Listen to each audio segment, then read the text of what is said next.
The Wild West is often remembered for its gunfights at high noon, dusty saloons, and sheriffs trying to keep law in a town that barely had walls. But beneath the whiskey-soaked legends and the polished silver of Colt revolvers, there was another story, one less sung about, yet far more dangerous. It was the story of the brothel workers. They were not outlaws or sheriffs, but their nights could be just as deadly, sometimes even more so. They lived between shadows, desired by men who came with pockets full of gold dust, hated by women who saw them as rivals, and often left unprotected by laws that considered them disposable. Tonight, let's step into one of those nights, the air heavy with smoke, the piano playing off-key, boots dragging mud into a narrow hallway. A red lamp burns faintly above the brothel door. Inside, survival was never guaranteed. Fluff your pillow, dim the lights, and let's ride into a story of how Wild West brothel workers survive the deadliest nights.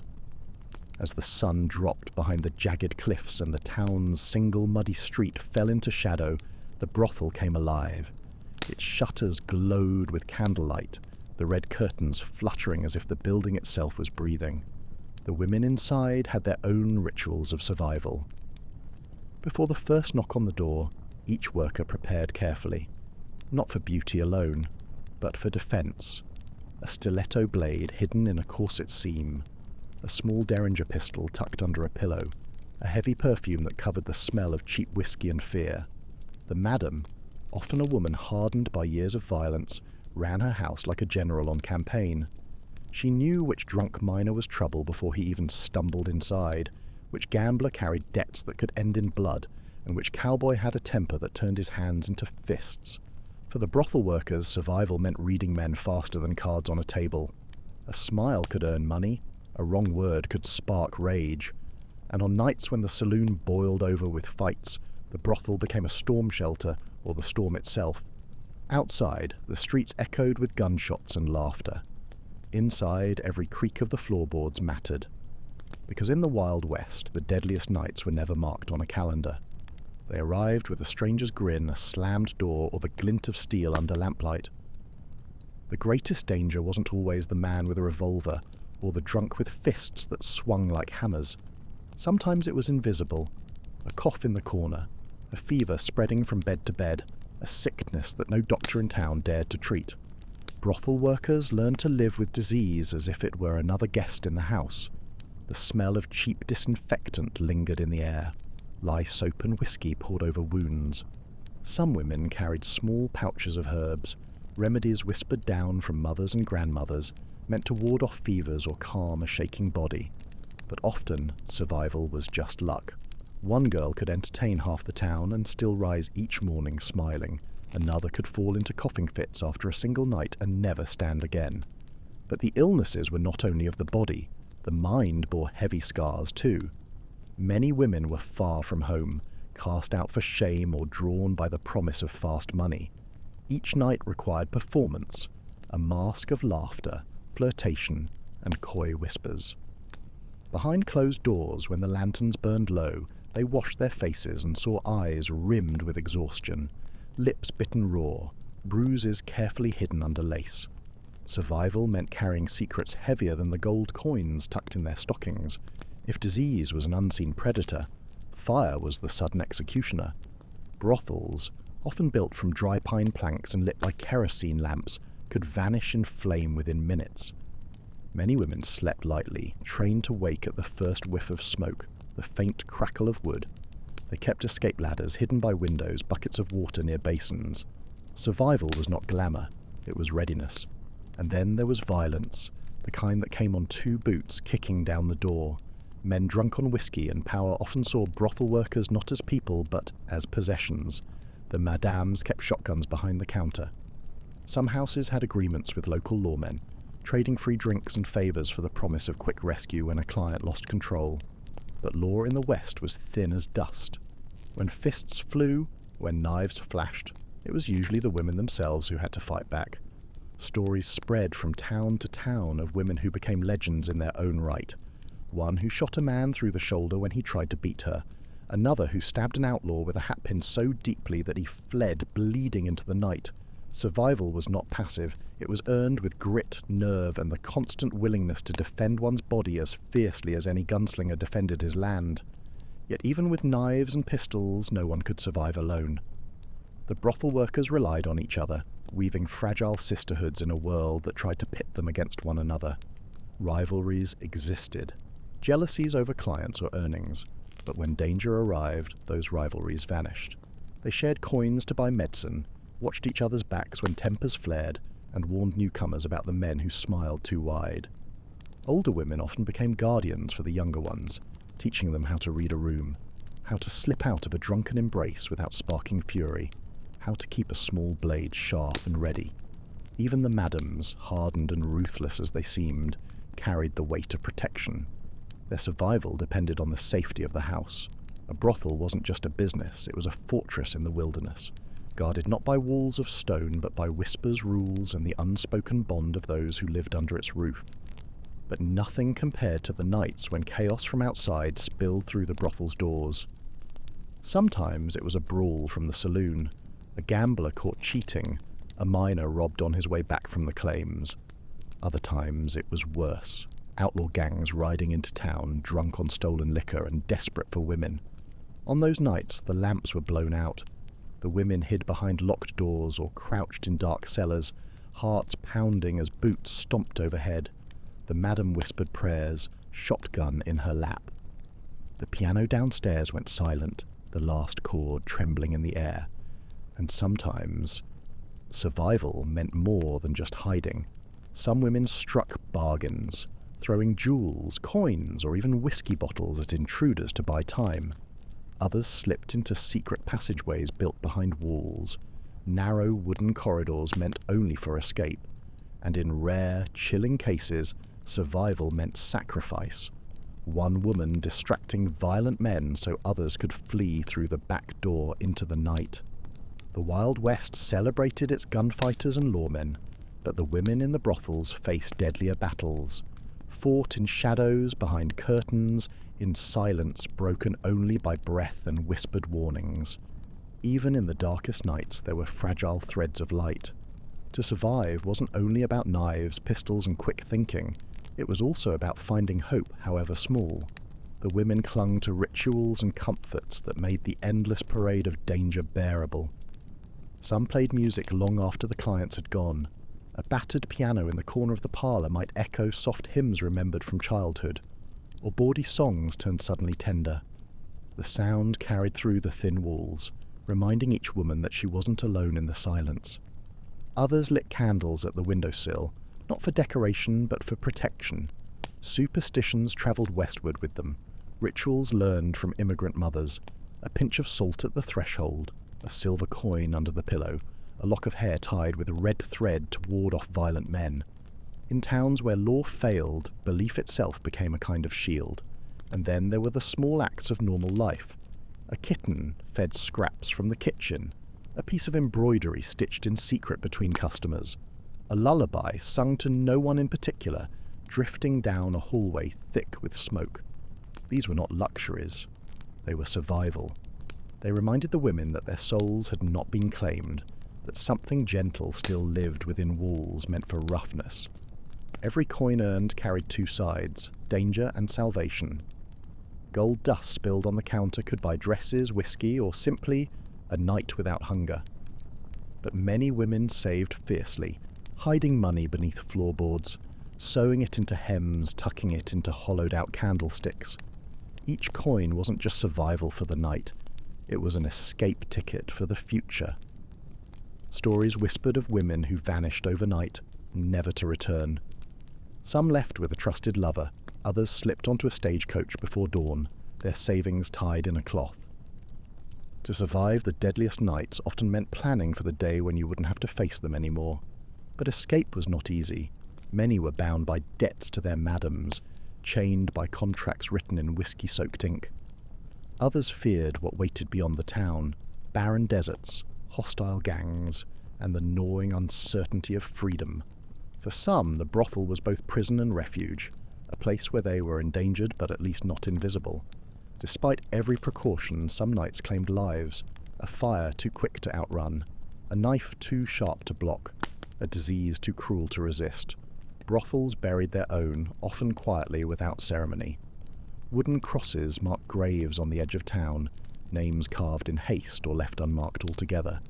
And yet, the memory of those women lingered. Survivors told stories of the brave, the stubborn, the ones who fought back. They carried lessons from every loss. Don't trust that miner. Don't walk alone after dark. Don't forget the knife hidden in your garter. In the Wild West, the dead taught the living how to last another night. For the brothel workers, survival was never a guarantee. It was an art, half courage, half luck, and always paid for in blood, sweat, and silence. By daylight, the brothel stood like a shadow on the edge of respectability. Mothers hurried their children past its door. Preachers thundered against it from the pulpit, and shopkeepers muttered insults under their breath. To be a brothel worker was to be marked, spoken of in whispers, never in kindness. But when the sun fell, the same men who mocked in daylight came knocking. Lawmen, ranch hands, gamblers, even town officials, all crossed the threshold with coins in their hands and hunger in their eyes. The hypocrisy was as thick as the smoke that curled from saloon chimneys. The women learned to live with that contradiction. They could be insulted in the morning and kissed by the same mouth at night. They knew that the preacher's sermon did little to stop his own flock from seeking them out when the moon rose. For survival, they swallowed the insult and counted the coin, carrying on as if dignity could be measured in silver dollars. To endure the double life forced upon them, the workers built masks more durable than lace or rouge. By day, some presented themselves as quiet boarders in town, dressing plainly when they stepped outside, speaking little, avoiding eye contact. By night, they transformed into figures of allure, painted lips, bright dresses, eyes that seemed to promise warmth even as fear lurked behind them. But the masks were not only for others. They wore them for themselves. A mask could separate the woman from the work, the heart from the danger. Behind closed doors, when the paint was wiped away, some stared into cracked mirrors and whispered their real names, as though reminding themselves that they still existed beyond the role forced upon them. Yet even within a hostile town there were glimmers of unexpected loyalty, a saloon keeper who warned the brothel of rowdy drunks before they stumbled across, a laundress who passed along bits of gossip, telling the women which outlaws had ridden into town, a doctor, usually reluctant, sometimes judgmental, who still treated fevers and patched up wounds when no one else would. These connections were fragile, secret, sometimes tinged with shame, but they mattered. A whispered warning could mean the difference between life and death. A kindly shopkeeper who sold medicine without questions could keep a fever from spreading. Survival wasn't only about weapons and walls, it was about weaving invisible threads of protection across a hostile town. Still, there were nights when no protection was enough. Nights when the saloon erupted into chaos, when bullets shattered windows, when the brothel shook with fear. On those nights, time itself seemed to stretch. Each minute lasted an hour, each sound a warning. The women huddled together in upstairs rooms, whispering prayers, clutching knives, holding hands. And when dawn finally arrived, when the street outside lay littered with broken glass, when the piano downstairs was silent, when the smell of gunpowder clung to the air, they rose again, bruised, exhausted, but alive. They washed their faces, swept the floors, and prepared for the next night, as though survival itself were a profession as practiced as their work. Among the women who filled those rooms of smoke and shadow, there was always at least one who did not belong, not yet hardened, not yet carved into stone by the weight of survival. She was usually the youngest, the newest, the one with skin still smooth and eyes that hadn't yet learned to hide their fear. In one dusty frontier town, her name was Clara. Clara had come west on the promise of something brighter. She was told she could work as a seamstress, maybe even in San Francisco, where ships came and went like restless dreams. But the West was a devourer of innocence.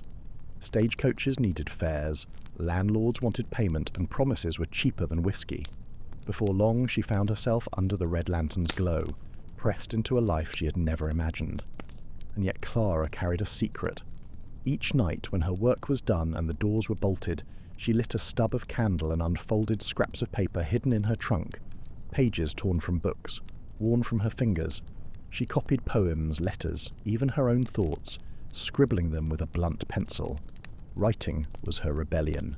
Writing meant she still had a voice, even if the town saw her as nothing more than another painted woman. Her plan was whispered only to one trusted friend, to save enough to buy a train ticket east, to vanish before anyone knew she was gone. She hid her coins carefully one by one, sewn into the hem of her skirt. Each piece of silver was not just money, it was distance, a mile bought from danger. The others in the house smiled at her dream, some with pity, some with quiet admiration. They had all once believed in escape. Few still did. But on the deadliest nights, when shots rang out, when fists slammed against doors, when shadows twisted under lamplight, it was Clara's dream that kept her breathing. She told herself that survival tonight meant freedom tomorrow, and so she endured. In the same brothel, upstairs where the wallpaper peeled and the floor creaked under weary steps, lived another woman, Maeve. She was the opposite of Clara in every way. Older, with hair threaded by silver, Maeve had long abandoned the thought of leaving. She had seen too many seasons, buried too many friends, watched too many bright-eyed girls vanish into graves or silence. Maeve was not cruel, though life had given her every excuse to be. She was sharp, with eyes that could read a man faster than he could draw a card. She knew which drunk would turn violent, and which would collapse harmlessly into tears. She had a voice that could soothe a brawl or cut through a lie like a blade. The others called her Aunt Maeve, not because she was family, but because she was survival embodied. Maeve had her rituals. Every night she placed a rosary beneath her pillow, though she had not been inside a church in 20 years. She wore a cameo locket at her throat, inside of which was a faded sketch of a man no one had ever seen, perhaps a husband, perhaps a memory too painful to speak of. She never explained, and no one asked. When the house shook with violence, Maeve was the first to act. She dragged younger women into safer rooms, stood watch at doors, sometimes even faced down intruders herself, with nothing but a kitchen knife in her hand. "If death comes," she once said, "I'll meet him at the door, not under the bed." But behind her strength lay a quiet truth. Maeve had no savings, no dream of escape. Her coins were spent as quickly as they were earned. On medicines, on food for the younger girls, on whiskey to silence the memories. She knew she would die in the West, perhaps even in that very house. Her survival was not for herself anymore, it was for the others. On the deadliest nights, Maeve became the anchor. While Clara prayed for escape, Maeve stood firm so that the dreamers could survive long enough to dream at all. Though the brothel was filled with contradictions, jealousies, rivalries, whispered curses when one girl earned more than another, on the nights of real danger, none of that mattered. The women became a kind of sisterhood, not chosen but forged by necessity, the way soldiers cling to each other in the trenches of war. They shared more than a roof. They shared the constant knowledge that survival depended on each other's vigilance. If one distracted a violent drunk, another had time to slip away. If one screamed, the others rushed in. If one grew sick, the rest pooled their money for medicine. They formed unspoken rules. Never let a girl walk home alone from the saloon. Never trust a miner who wore too much gold. Never drink anything you didn't see poured. These rules were their commandments, passed down from the older to the younger, survival wisdom that no preacher or sheriff could ever teach. In time, these bonds grew deeper than blood. Some women became more than friends.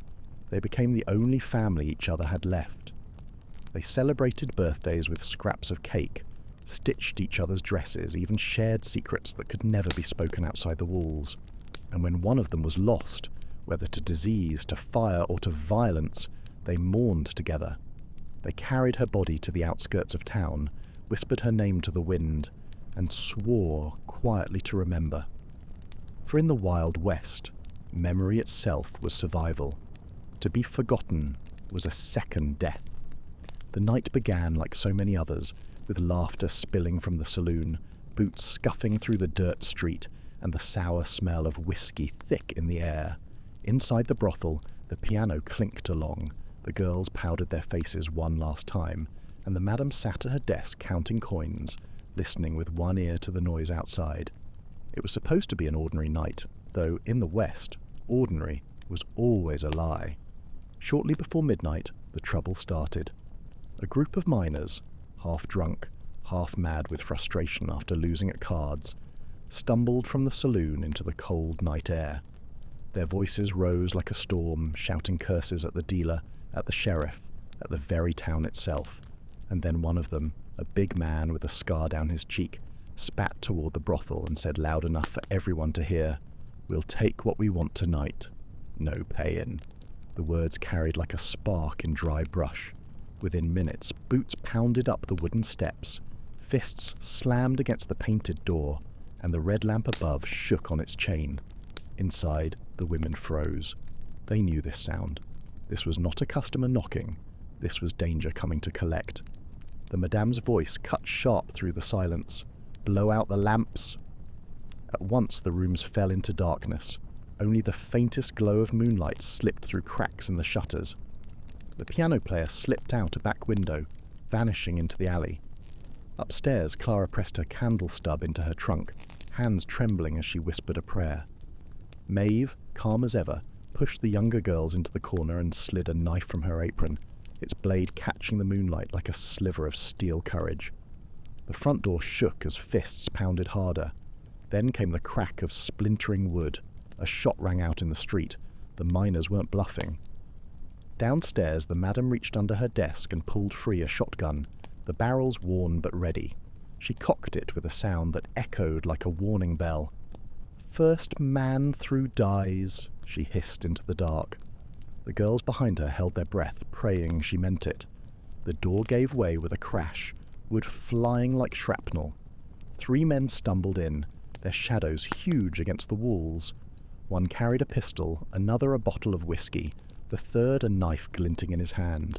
They laughed, a terrible sound, and one shouted, "Ladies, your sheriff can't save you tonight." For a heartbeat, time froze. The women pressed against each other upstairs, the floorboards creaking beneath their weight. Clara clutched her hidden coins sewn into her hem as if they might shield her. Maeve's hand was steady on her knife, ready to strike if anyone reached the stairs. The madam levelled her shotgun at the intruders, her finger tightening on the trigger. Then, like thunder, the weapon fired. The blast shook the room, smoke filling the air, and one of the miners fell backward into the street, screaming as buckshot tore into his arm. Chaos erupted. The others cursed, overturning tables, firing wildly into the walls. Plaster burst, lamps shattered, screams rose in the dark. Upstairs, Maeve dragged Clara and 2 others through a hidden door in the wall, a narrow passage that led to the laundry shed out back. "Go!" she barked, pushing them forward as bullets cracked behind her. The younger women stumbled into the night air, running barefoot into the freezing dark, their skirts tangling around their legs. Inside, the madam fired again, the smoke so thick she could barely see. One intruder fled, clutching his bleeding companion. The last stood snarling in the wreckage, but when he raised his knife, Maeve came crashing down the stairs, blade in hand. She slashed across his arm, enough to make him drop the weapon, enough to make him stumble back through the broken door. And then, silence. Just the sound of the wind whistling through shattered glass, the groan of broken wood, the quickened breath of survivors. When the sheriff finally arrived, hours too late, he found the brothel dark, the door hanging from its hinges, the madam sitting behind her desk with the shotgun still across her lap, smoke curling upward. She didn't speak, didn't need to. The story was already carved into the floorboards, into the broken lamps, into the trembling hands of the women who had fought and lived. That night became legend in the town, though few told it aloud. For the brothel workers, it was not just another brush with violence. It was proof that survival was their truest profession. They had stood together, and for one more night, they had endured. The morning after the gunfight, the brothel looked like a battlefield. Shattered glass crunched under boots, bullet holes marked the plaster walls like black eyes, and the red lamp above the doorway hung crooked, swinging weakly in the breeze.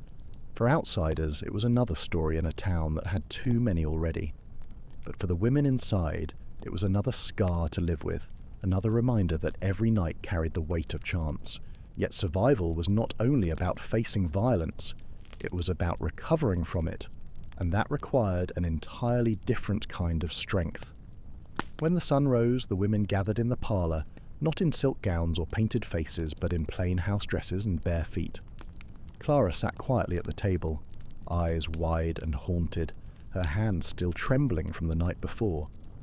Maeve placed a mug of strong coffee in front of her, saying nothing, only nodding as if to remind her, "You lived." The madam, who had fired the shotgun with hands steady as stone, now sat slumped in a chair, her hair unpinned, her face pale. She let the younger girls sweep the broken glass, mop the blood from the floorboards, stitch curtains back together. She knew the house had to breathe again, had to be whole, even if its walls carried the scent of gunpowder for weeks to come. By afternoon, the routine returned, because routine was survival too. They cooked together in the kitchen, the smell of beans and cornbread cutting through the staleness of fear. Someone boiled water for washing, and soon the backyard was strung with clotheslines, dresses flapping in the wind like flags of defiance. Clara, still shaken, sat with an older girl and helped patch bullet holes in the wallpaper, her stitches clumsy but determined. There were even moments of laughter that rose not because life was easy, but because it was unbearable without it. One of the women slipped while carrying a bucket of water, splashing half the floor, and for a few minutes they laughed until their sides ached, until Clara's fear eased into a smile. That smile, fragile as it was as valuable as coin. Maeve, always the anchor, gathered them in the evening. She lit a single candle and placed it in the centre of the parlour table. Around it, the women sat quietly, sipping coffee, some whispering prayers, others staring into the flame. It wasn't a ritual written in any book, but it became their tradition after nights of terror. A candle to mark survival, a flame to remind them that even if the world outside turned hostile, they still held light inside. The town, of course, looked at them with its usual mixture of scorn and silence. By day, the sheriff dismissed the incident as just another drunken brawl. By night, some of the same men who had ignored their pleas for protection returned as customers, pretending the broken doorframe wasn't there, pretending the shotgun holes in the wall didn't exist. Hypocrisy clung to them like dust. But the women knew better. They knew that survival was not about erasing what had happened, but carrying it with them, making it part of their armour. They slept lighter, kept knives sharper, whispered warnings to newcomers with more urgency, and yet they also sang louder, cooked heartier, and held each other closer, because if the deadliest nights tried to strip them of humanity, their greatest defiance was to live as though they still owned it. For many of the women, the brothel was a place where love had no room. Men came with coins, not with promises, and women gave what was required, not what was wanted. But sometimes, rarely unexpectedly, affection bloomed in the cracks of such a world, and that was when survival became more complicated than any gunfight. Her name was Eloise, though most in the town knew her only by the stage name she had been given when she first arrived. She had long, dark hair braided down her back, and a quiet way of speaking that drew attention without her ever needing to shout. Unlike Maeve, she was not hardened. Unlike Clara, she was not naive. Eloise moved with a balance that made her both admired and envied among the other women. One winter night, a cowboy named Thomas came to the brothel.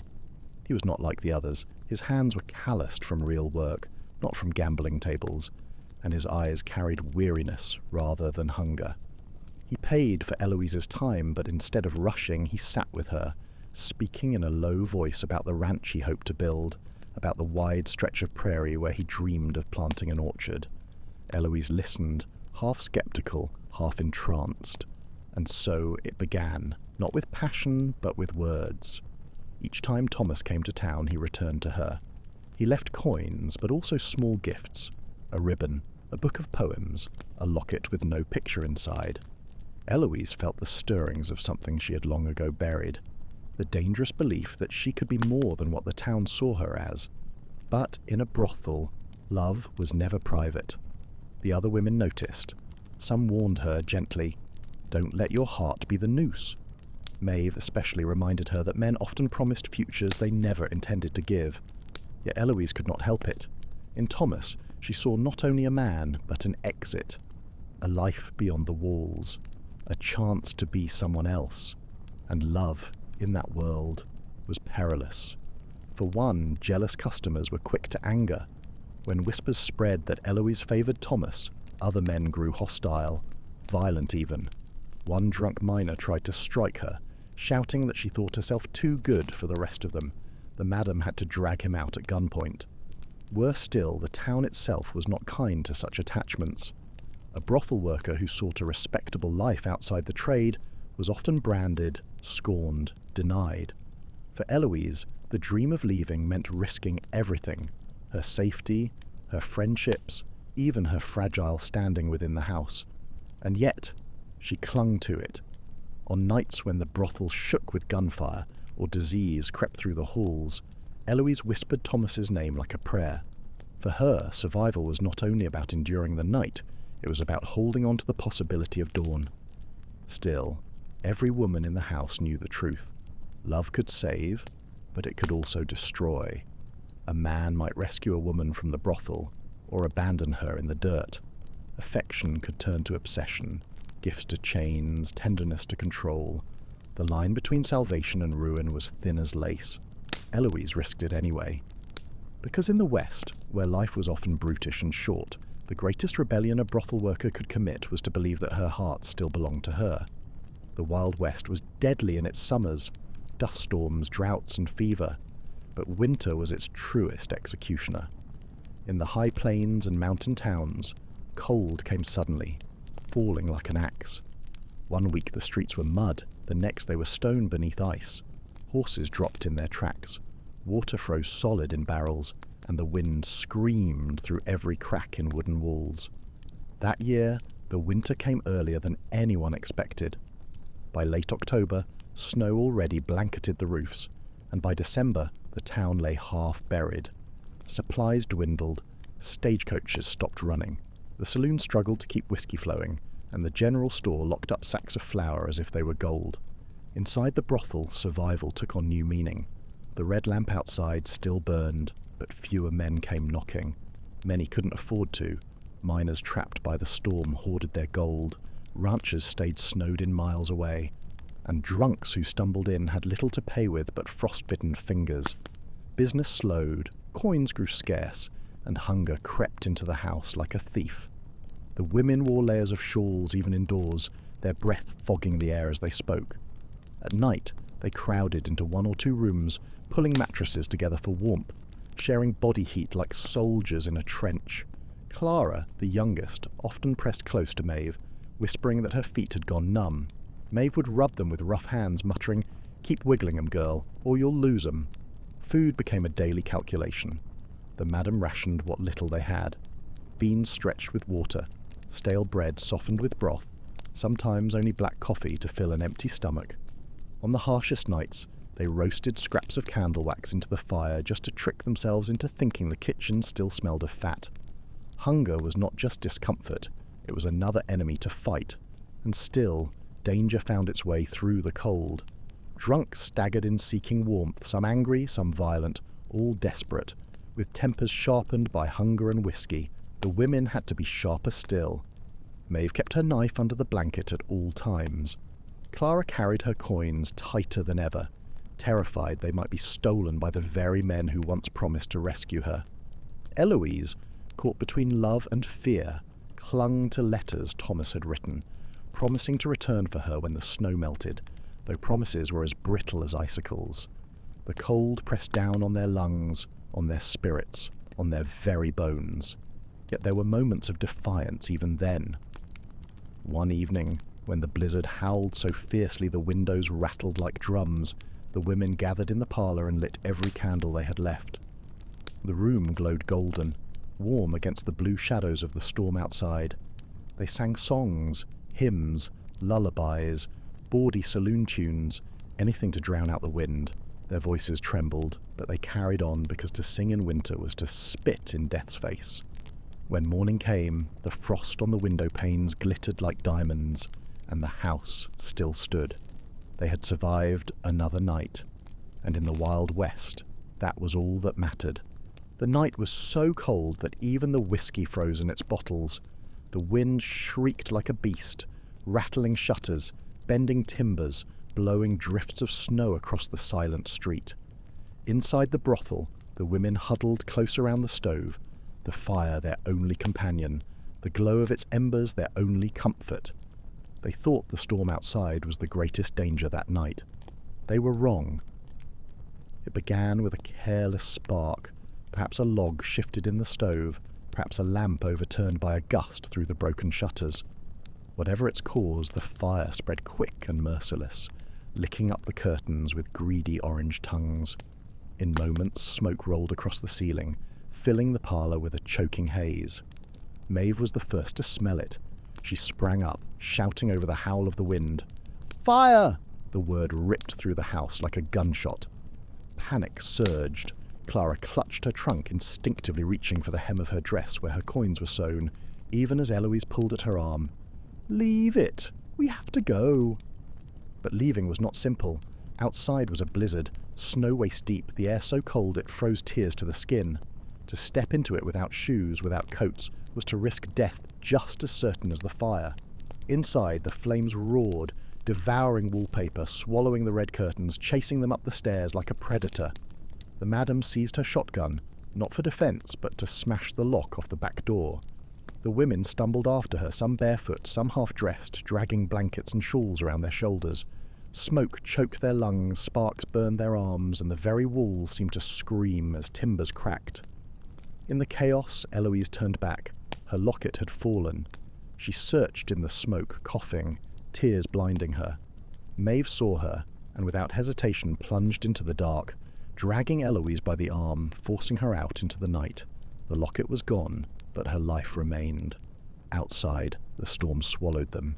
Snow whipped across their faces, their hair froze to their skin, their breaths came ragged. They huddled together in the lee of a stable, clutching each other beneath blankets, watching as the brothel, their shelter, their prison, their livelihood, burned against the night.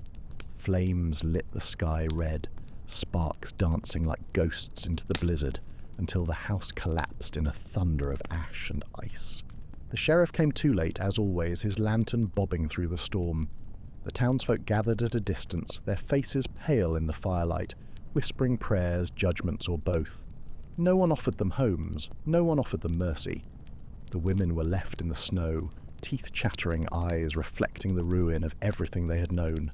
And yet, they survived. Maeve held Clara close, rubbing her frozen hands. Eloise, shivering, whispered that Thomas would come for her, that this fire was not the end. The madam, her face blackened with soot, looked at the glowing embers and said in a voice like iron, "The house is gone, but we ain't." In the Wild West, survival was never guaranteed. That night proved it once again. Death could come by blade, by bullet, by hunger, or by fire. But as long as even one woman drew breath in the snow, the story did not end. And so, with the storm raging and the fire dying behind them, the women rose. They wrapped themselves tighter, leaned on one another, and walked into the freezing dark, searching for shelter, carrying with them the same thing they had carried every night before, the unbreakable will to live. History remembers the Wild West in broad strokes. Gunfighters with pistols drawn, sheriffs with shining badges, outlaws whose names became legend, prospectors who struck it rich or died in the dust. But history rarely remembers the women who lived in the red lamp shadows, who endured nights more dangerous than any duel at high noon. The brothel workers were not written into ballads. Their graves often went unmarked, their names vanished from records, their stories reduced to whispers or scandal. And yet, they were the quiet backbone of survival in towns that otherwise would have torn themselves apart. They kept doors open when saloons spilled over with rage. They nursed men back from fevers. They stitched wounds that no doctor would touch. They fed the lonely. They comforted the broken. They even calmed the violent long enough to save lives. But survival was not kindness. It was necessity. They endured diseases without medicine, winters without warmth, violence without justice. They endured the hypocrisy of townsfolk who spat at their feet in daylight and knocked on their doors at midnight. They endured the weight of lives cut short of dreams buried with their companions, of hope that flickered and burned like the lamps they lit each dusk. And yet, despite everything they lived, they found ways to sing when silence pressed too heavy. They cooked meagre meals and made them feasts through laughter. They carved sisterhood from rivalry, turning strangers into family. They carried blades not because they loved violence, but because they loved life too much to surrender it. Clara, the dreamer, may have one day escaped on a train east, her coins buying freedom bought through fear. Maeve, the veteran, may have met her end in the West she had given her whole life to, but not before saving countless others. Eloise, torn between love and survival, may have discovered that love itself was the most dangerous gamble of all. Their names, real or imagined, are echoes of thousands of women whose voices were silenced, but whose strength was undeniable. The deadliest nights of the Wild West were not always fought with pistols in the street. They were fought in darkened hallways, in whispered prayers, in the unyielding decision to rise again when dawn broke. So tonight, as you drift to sleep, remember them, not as nameless figures behind red curtains, but as survivors, fighters, and human souls who carved a place for themselves in a world that refused to give them one. Their story may not be carved in stone, but it lingers in the dust of the frontier, in the ashes of burned brothels, in the candlelight that once flickered in defiance of death itself. Because survival is the truest legend of all. Hey there, Sleepy Historian here. Tonight, we are not trudging through a muddy battlefield, nor sitting in a smoky Victorian opium den. Instead, we are stepping into a quieter, shinier place. An American kitchen around 1905, where the kettle whistles softly, the curtains sway in the breeze, and respectability is stitched into every hem of the lady of the house's apron. But behind those calm white curtains lies something stranger. Because many of these housewives had a secret, one poured not into a goblet of gin, but into little glass bottles labelled cocaine toothache drops, or Vin Mariani. So, before you close your eyes, imagine with me, you are a middle-class woman in New York, Boston, or Chicago. Your husband leaves for work each morning in a stiff collar, your children tug at your skirt, and you have 1,000 invisible tasks. Cleaning, sewing, cooking, entertaining, keeping up appearances. It is exhausting. It is endless. And then you remember. On the kitchen shelf sits a bottle from the pharmacy, sold over the counter without shame.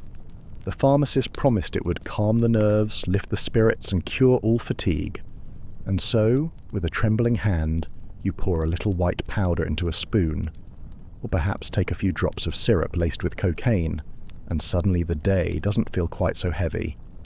This was life for countless women in the early 1900s, caught between impossible expectations of domestic perfection and the shimmering escape offered by a legal, fashionable drug. Tonight, let's drift together into that strange, forgotten world, a world of spotless kitchens and hidden addictions where respectability and intoxication lived under the same roof. Dim the lights, settle under the covers, and let's see what life was really like for cocaine housewives in 1900s America. Picture the pantry shelf of a respectable home in 1903. There is flour, sugar, coffee, and tucked between them, a little bottle with a delicate paper label. Perhaps it reads, cocaine toothache drops. Or maybe it is a green glass vial of Vin Mariani, a wine laced with coca leaves that promise not only to refresh, but to uplift the very soul. These bottles did not come from shadowy dealers in alleyways. They were purchased openly at the local pharmacy with the same confidence one might buy aspirin today. Doctors prescribed them. Advertisements filled women's magazines with graceful illustrations of smiling mothers, healthy children, and the quiet assurance that science had finally found a cure for exhaustion. Imagine flipping through a copy of Ladies' Home Journal. Between patterns for lace curtains and recipes for Sunday roast, you might find a full-page ad. A young woman with bright eyes and flushed cheeks holding a small vial. The caption might read, "Restores the spirits, banishes fatigue, ensures the cheerful home." And so it became almost normal, almost invisible. A tired housewife, after sweeping the floor and washing the linens, might place a few drops of syrup onto her tongue.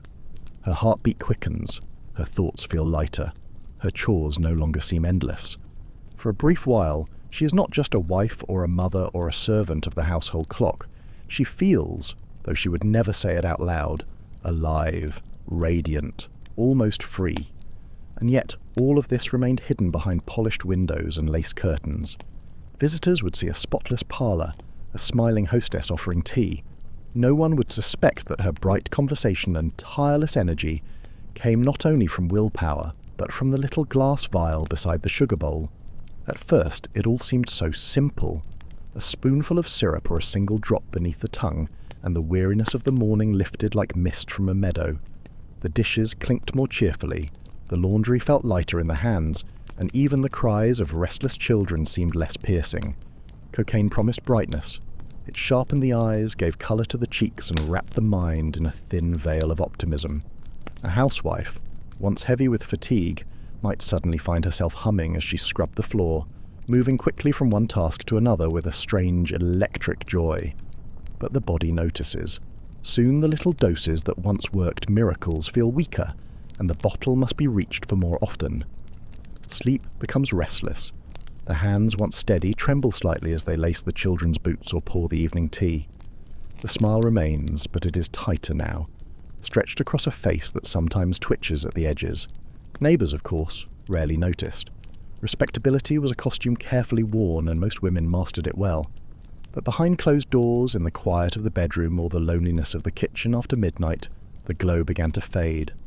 What was once an innocent helper became a silent master, demanding more, whispering insistently from its little glass bottle. Still, society looked away. Doctors wrote prescriptions with elegant signatures, advertisements praised the modern cure, and women themselves convinced one another that it was simply a tonic, no different than tea or coffee. The shadows remained invisible, tucked behind the curtains of the American home. For years no one questioned the little bottles. They sat in medicine cabinets, on pantry shelves, in bedside drawers, as ordinary as soap or salt. But slowly, very slowly, whispers began to drift through the parlours and the papers. Doctors, who had once praised cocaine as a miracle cure, began to notice patterns.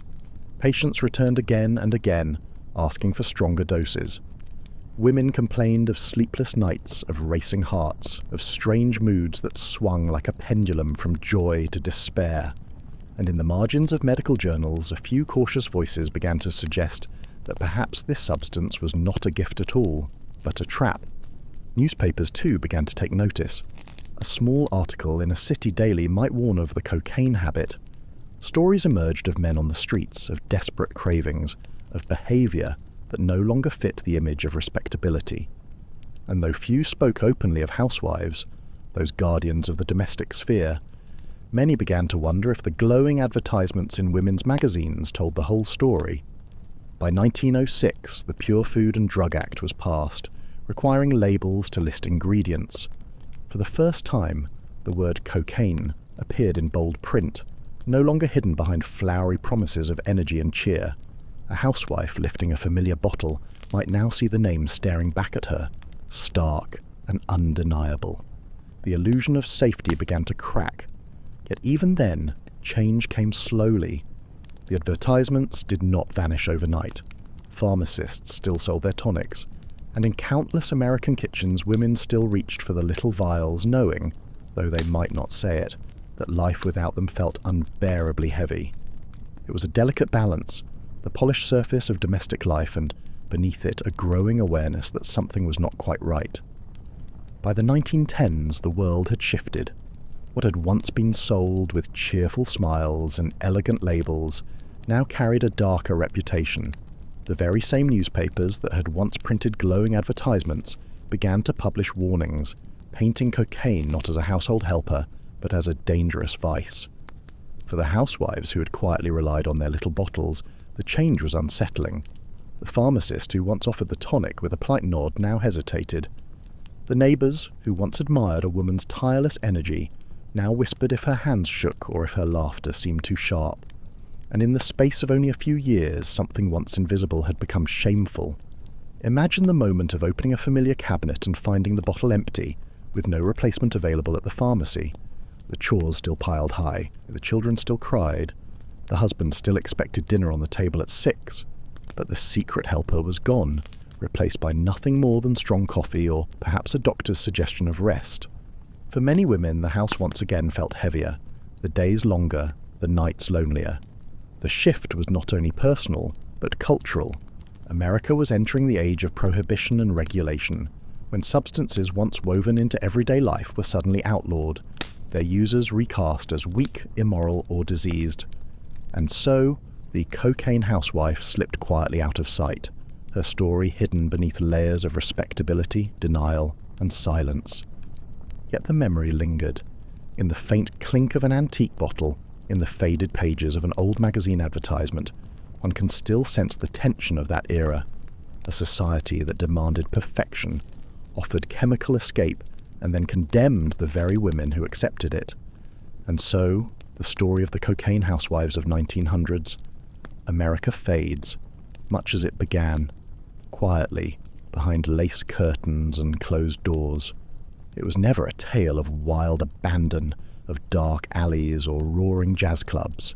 It was a gentler, stranger chapter, a generation of women who reached for a little glass bottle not to rebel, but to endure. Their lives remind us that addiction does not always announce itself with chaos. Sometimes it wears an apron, tends the fire, sews the children's clothes, and smiles at the neighbours over the garden hedge. Sometimes it hides in plain sight, disguised as respectability, cloaked in the fragrance of baking bread and polished wood floors. The world moved on. Cocaine was banished from pantries and parlours, its reputation darkened beyond repair. New medicines took its place, new cures promised relief, and new generations of women carried their own burdens with different forms of escape. But the pattern, the endless cycle of expectation, exhaustion, and quiet reaching for something to make life bearable, never truly vanished.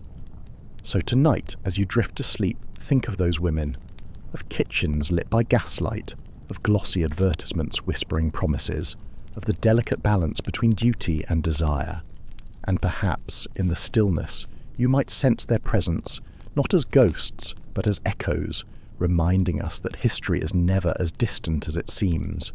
Close your eyes now, let the story rest, and as you do, know that even the most ordinary lives of housewives, kitchens, and secret bottles, can carry within them the weight of history, and the quiet drama of being human. Imagine it is an ordinary Tuesday morning in 1902. The sun filters gently through lace curtains, casting patterned shadows on a wooden floor. The house smells faintly of soap and fresh bread, the quiet rhythms of domestic life filling each room. The housewife rises early, her hair pinned neatly, the strands already escape in soft curls.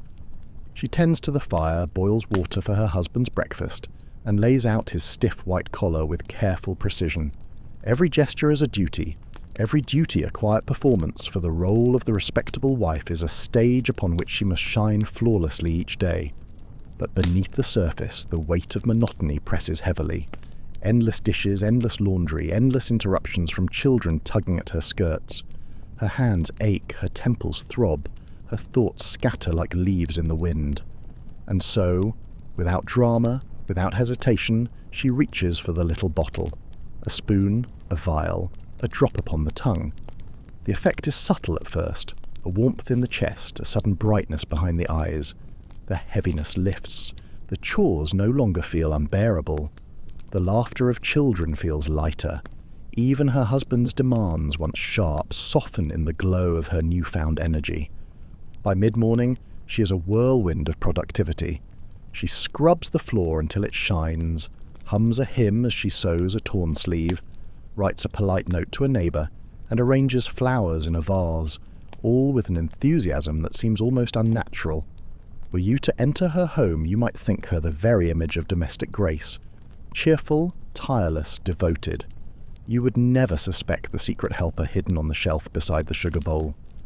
As the day stretches into afternoon, her body begins to notice. Her heart races too quickly.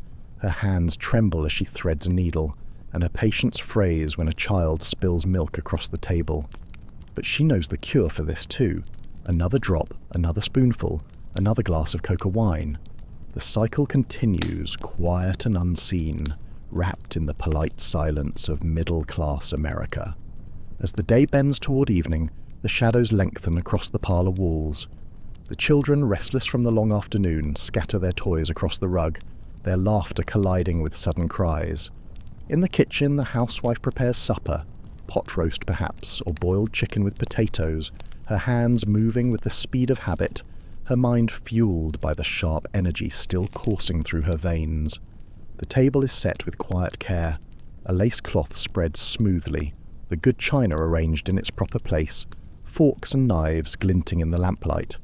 Her husband returns from work, weary but expectant, removing his hat, straightening his tie, waiting for the ritual of the meal.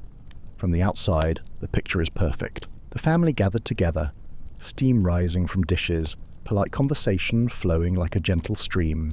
He asks about the children. She answers with a smile that feels effortless, because the tonic has not yet worn away. Her laughter rings a little brighter than usual, her eyes a little wider, her movements quick, precise, almost theatrical in their grace. But as the plates empty and the candles burn low, a shift begins. The children grow louder, quarrels break out over a toy or a spoon, and the husband grows impatient, his voice sharper now that his hunger is gone. And in those moments, her nerves, already stretched thin by the long day, begin to fray. The cheerfulness falters, the smile trembles, and she feels the familiar sting of restlessness prickling beneath her skin. When the meal is done and the dishes stacked, when the children are finally ushered to bed, the house falls into a heavy silence. The husband dozes in his chair with the evening paper spread across his chest. The clock ticks steadily in the parlour, and she, at last, is alone in the kitchen. It is here in the quiet that she allows herself another taste. The small bottle, hidden behind the flour tin, glints faintly in the lamplight. Her hands, still trembling, lift it with the ease of ritual. One drop, too, just enough to calm the storm within her, to smooth the edges of fatigue and irritation. She leans against the counter, eyes closing for a brief moment, as warmth spreads through her body. The day, once unbearable, now seems survivable again, and tomorrow, she knows, the cycle will begin anew. The morning after a restless night, the housewife decides to pay a visit to her physician. The waiting room smells faintly of varnish and coal smoke, with stiff wooden chairs and a row of other women seated primly, each clutching a handbag or folding her gloves in her lap. Most of them have similar complaints: tiredness, headaches, sleeplessness, nerves. When at last she is called inside, the doctor greets her with polite formality, his white coat crisp, his desk neatly stacked with papers and little sample bottles. She explains, as so many women did, that she feels overwhelmed by her duties, that her energy disappears without warning, that sometimes her hands shake or her moods turn dark. Her voice trembles slightly. For in a society that prized female composure, even admitting such weakness feels like a quiet confession. The doctor listens with practiced calm, nodding gravely. He has heard this story many times before, and without hesitation he reaches for a vial from his shelf. The glass sparkles faintly as he sets it before her. The label reads cocaine hydrochlorate for nervous disorders. In a measured voice, he assures her that this tonic will strengthen her nerves, lift her spirits, and restore her natural cheer. He may even add, with a hint of scientific pride, that such treatments are the latest achievements of modern medicine. There is no warning of habit, no mention of danger, only reassurance that this little powder is safe, respectable, and even fashionable. She accepts it with gratitude, slipping the vial into her handbag as though it were a small treasure. Outside, the streetcar rattles by, the vendors call from the corners. Life continues as always. And in her heart she feels a flicker of relief, not only because she has a remedy, but because the doctor himself, the man of science, has blessed her secret.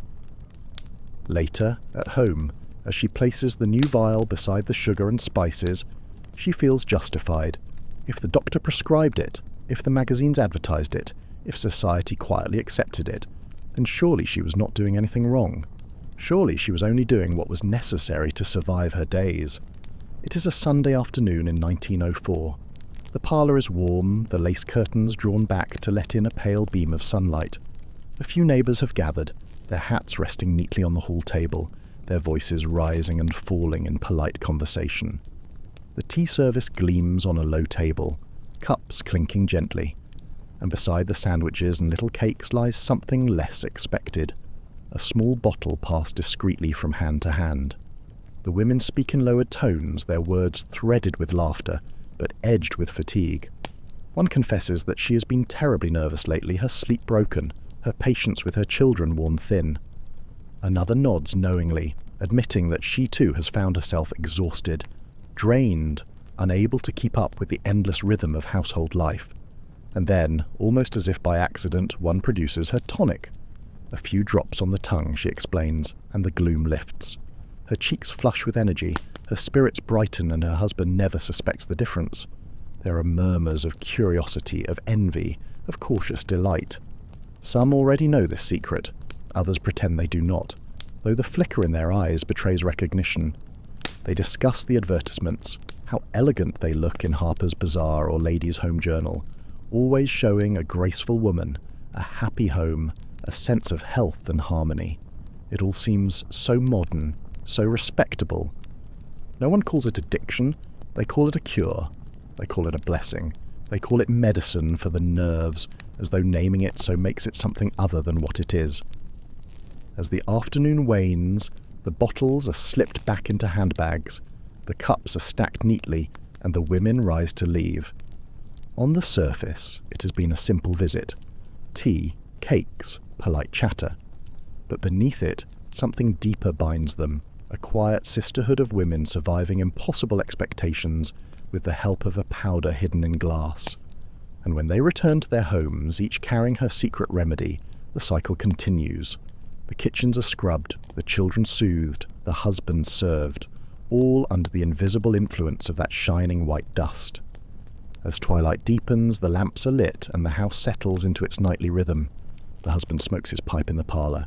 The children finally drift towards sleep, and the housewife retreats to her sewing or to her journal.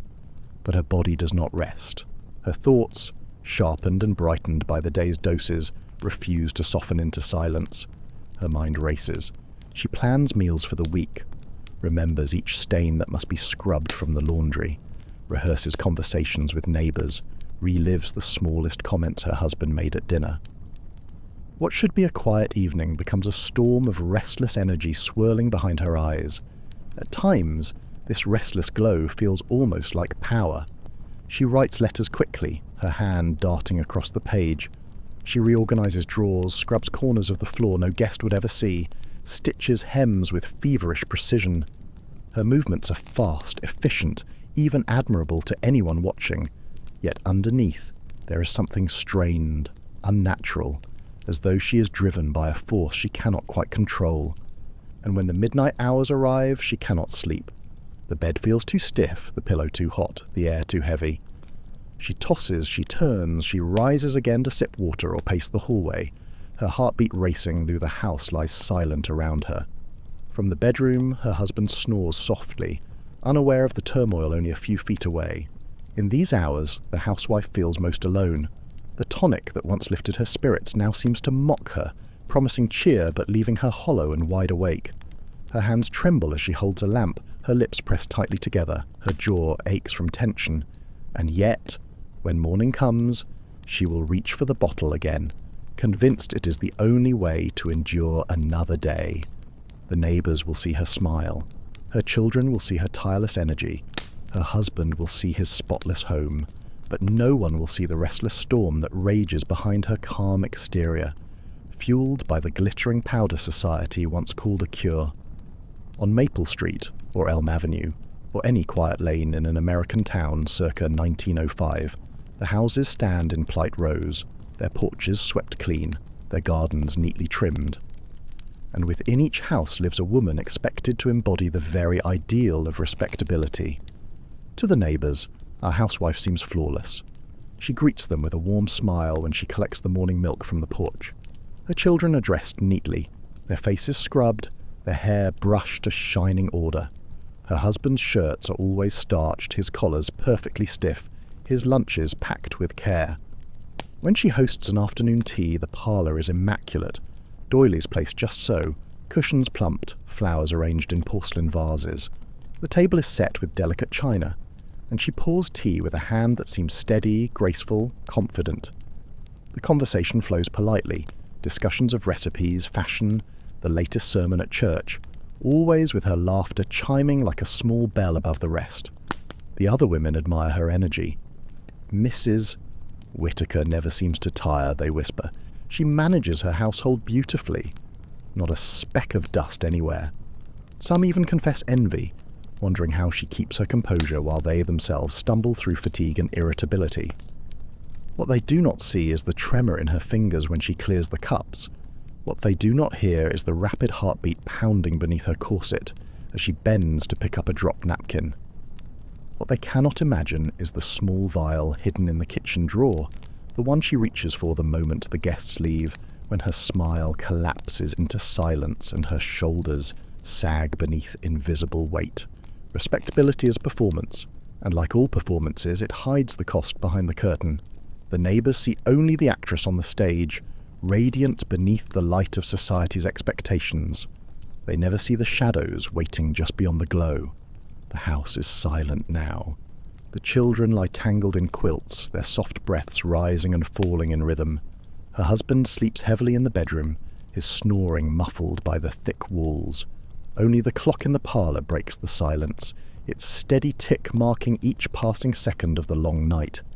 In the kitchen, a single lamp glows faintly, its light throwing long shadows across the floor. Here she sits, shoulders hunched, hair loosened from its pins, apron still tied around her waist. Before her, on the table, rests the little bottle.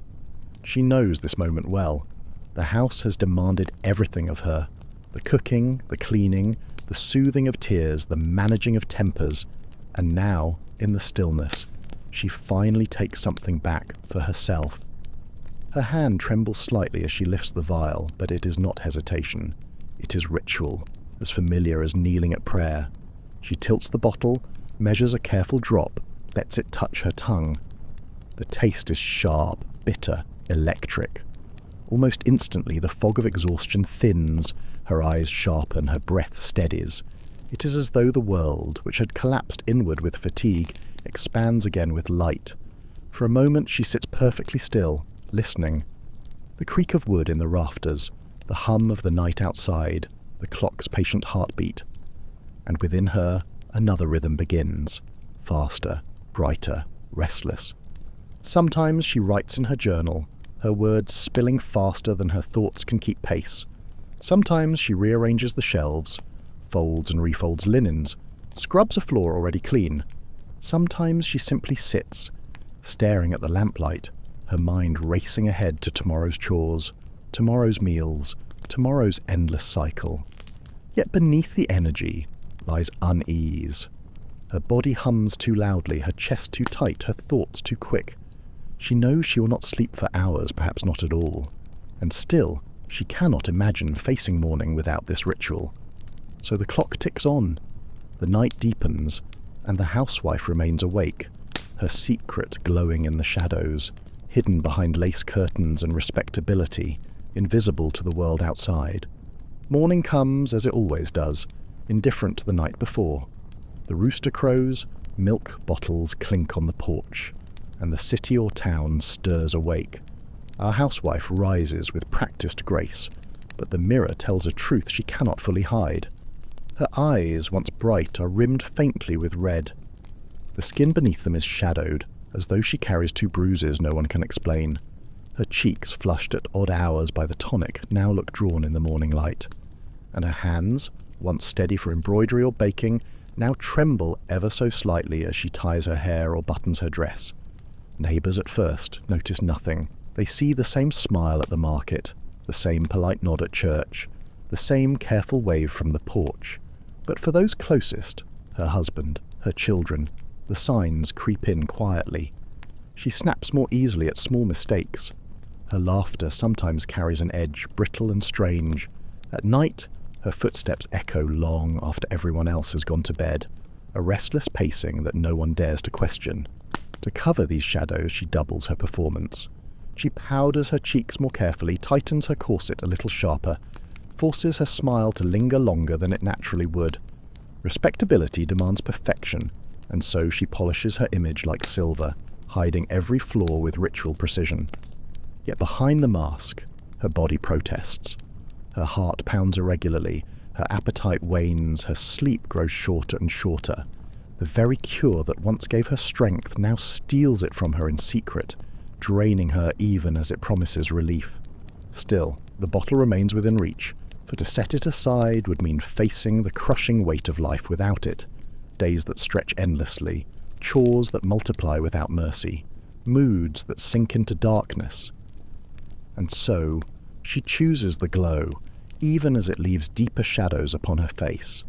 It is a quiet tragedy, invisible to the world outside, written only in the fine lines etched around her eyes and the tremor that rattles through her fingers. Children notice things that adults prefer to overlook. They see the way their mother's hands tremble when she buttons their coats. They hear the sharpness in her voice when she scolds them for spilling milk, sharper than it used to be. They sense in their innocent way that her smile comes too quickly, too brightly, as if painted on for their sake. One evening, as she leans over to kiss her youngest goodnight, the child whispers, "Why are your eyes so big, Mamma?" She laughs, brushing it aside, tucking the blanket more tightly around him. But in that small, unguarded question lies the truth she cannot speak. The children see more than she wishes. Her husband too notices, though he rarely says so aloud. He returns from work to find her pacing, her cheeks flushed, her conversation spilling too fast. At times he praises her tireless energy, grateful for a spotless home and a warm supper waiting. At other times he grows impatient with her sudden irritability, her nights awake, her nerves frayed like worn cloth. But in the world of 1900s America, husbands seldom ask questions that might disturb the illusion of order. A respectable household was its own fortress, and what happened within its walls was rarely spoken of outside. So he remains silent, burying his unease beneath the evening paper, his pipe smoke curling upward like unanswered thoughts. In the parlour, in the kitchen, in the bedroom, everyone notices, yet no one speaks. The children grow quieter around her moods. The husband buries himself in routine. And she, caught between duty and desire, between respectability and dependency, carries on as though nothing is wrong. The little bottle remains her companion, the unspoken presence in every room. It shapes the rhythm of her days, the tone of her laughter, the sharpness of her temper. It becomes, in a sense, another member of the family, unacknowledged but always there, weaving itself silently into the fabric of their lives. By the late 1900s, whispers turned into words and words into headlines. Newspapers that once printed cheerful advertisements began to publish anxious reports. The cocaine habit among respectable ladies, a modern curse of the household. Doctors too shifted their tone. The same men who had once prescribed tonics with a flourish of the pen now warned of nervous breakdowns and ruined constitutions. In parlours and on front porches, neighbours gossiped. They repeated stories of women seen trembling in church pews, of wives who could not sleep, of mothers too restless to care for their children. Even if names were never spoken aloud, suspicion hovered like a thin fog, settling over households where the shine of perfection seemed too bright to be believed. For the housewife who had lived years under the quiet glow of her little bottle, this change was disorienting. The very thing society had handed her now marked her as weak, flawed, perhaps even immoral. And yet, how could she stop? The chores still multiplied, the expectations still pressed down like iron, and the bottle, however condemned, remained the only relief she knew. So she smiled a little wider when she greeted her neighbours. She tightened her grip on the secret, and in the quiet hours when the world was asleep, she returned again to her ritual, no longer certain whether it made her respectable or ruined, only certain that she could not live without it. Time moved forward. The Pure Food and Drug Act demanded labels, the pharmacies grew cautious, and slowly the little bottles disappeared from shelves. For some women, this meant a painful, lonely withdrawal. For others, it meant replacing one remedy with another. Coffee stronger, patent medicines new, or later, the quiet pills of a different era. But the memory of those years lingers. It lives in the faded advertisements tucked in yellowed magazines, in antique bottles found in attics, in the unspoken stories passed down through families. It is a reminder that beneath every polished parlour and spotless kitchen, There may lie struggles unseen, secrets unspoken, burdens carried in silence. The cocaine housewife was not a scandal, not a rebel, not a villain. She was, more often, an ordinary woman caught between impossible expectations and the fragile tools offered to survive them. Her story is less about vice than it is about endurance. And tonight, as you drift towards sleep, perhaps you can imagine her sitting in her quiet kitchen, the lamp burning low, the bottle glinting faintly beside the flour tin. The house is silent, the world outside indifferent, but for one moment you share her company across the years. Not to judge her, not to pity her, but simply to understand. Close your eyes now. Let the echoes fade into silence. And remember that history is not only the tale of kings and wars, but also of women in kitchens, of bottles on shelves, of lives lived quietly in the shadows. Good night. Hello guys. I want to start by asking you a question. Where are you all watching from tonight, or morning, or afternoon? Drop your location and time in the comments. The time zone thing always fascinates me. We had comments from Seattle to Stockholm last time. Also, if you're a regular here, a quick reminder to hit that subscribe button and give this video a like if you enjoy it. It helps the channel a ton. Now, get comfortable. I mean it. Fix your pillows, grab that blanket. This one's worth settling in for. We're going back to Victorian London, 1865. In Victorian London, a city of contrast and shadows, women who sold their bodies weren't just risking their reputations. They risked being strapped down and forcibly examined with steel instruments by male doctors. That was the legal part. Quick subscribe reminder if you're a regular. Also, where's everyone at tonight, or morning, or afternoon? Drop your location and time in the comments. The time zone thing never stops being weird to me, so we're going back to Victorian London tonight. But hold on, get yourself comfortable first. I mean it. Fix your pillows, grab that blanket. This one's worth settling in for. Morning in London, 1865. You're waking up to the taste of cold dust and fog so thick you could scoop it with a spoon. Your eyes adjust to the grey half-light, filtering through a cracked window, and immediately you know something's wrong. This isn't your comfortable bed. The straw mattress beneath you crackles with every shift of your weight, probably full of more fleas than actual straw. Something worse. Welcome to the life of a Victorian prostitute. Not exactly the glamorous historical setting your high school teacher covered, huh? The woman sharing your mattress stirs beside you, her body radiating heat in the cold, damp room. Meet Mary. She's 19, though her eyes look 40. Arrived in London 6 months ago from some tiny village in Yorkshire with dreams of becoming a lady's maid. Yeah, that didn't work out. Mary stretches and winces. Her body aches in places she didn't know could ache before coming to London. Last night was busy. Not her record, but close enough. In the better brothels uptown, the high-class girls might see 3 or 4 gentlemen a night. Down here in the East End, you take what you can get. Up, you lazy halls! The door bangs open and the room's dim light is cut off by Mrs. Harper's massive silhouette. Inspection in 5 minutes. Anyone with the clap gets no breakfast? Ah, Mrs. Harper. 5 feet of pure terror wrapped in a gaudy dressing gown. The madame of this particular establishment isn't known for her morning cheer. Or any cheer, really. "You hear about Jenny?" whispers the woman on Mary's other side as they struggle to their feet. Poor thing couldn't walk after that sailor last night. Harper made her see 5 more after him anyway. Mary's stomach churns.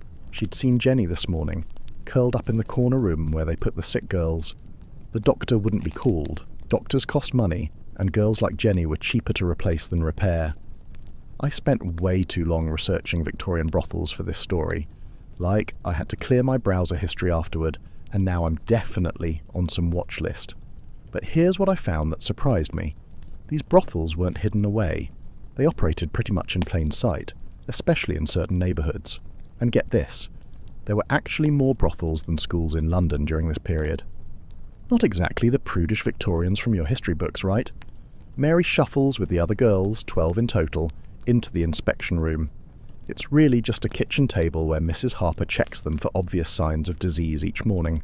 The smell of burned porridge hangs in the air, the promise of the only meal many of the girls will get until evening. "Arms up! Legs apart!" Mrs. Harper barks, moving down the line. You're thinking, this is how I die, with 12 half-naked women in a freezing room that smells like someone died in it, which, if we're being honest, someone probably did last winter. Let me paint you a picture of what Mary sees as she stands there shivering. The inspection room windows face east, and weak morning sunlight filters through a yellow haze of fog and cold smoke. London's famous pea soupers, they called these fogs. So thick you could barely see your hand in front of your face. So toxic, they killed thousands every year. The walls are stained yellow from decades of coal fires and tobacco. The floorboards are uneven and rotting in places, and there's a suspicious dark patch in the corner that nobody talks about. You, Mrs. Harper jabs a finger at a red-headed girl who can't be more than 15. You're bleeding. Get yourself cleaned up before the morning customers. But Mrs. Harper, it's not. I'm just having my monthly. The slap echoes through the room. Did I ask for excuses? Men don't pay to hear your problems. They pay for a clean hole, so make sure yours is ready. Like I said, Mrs. Harper isn't exactly running for Mother of the Year.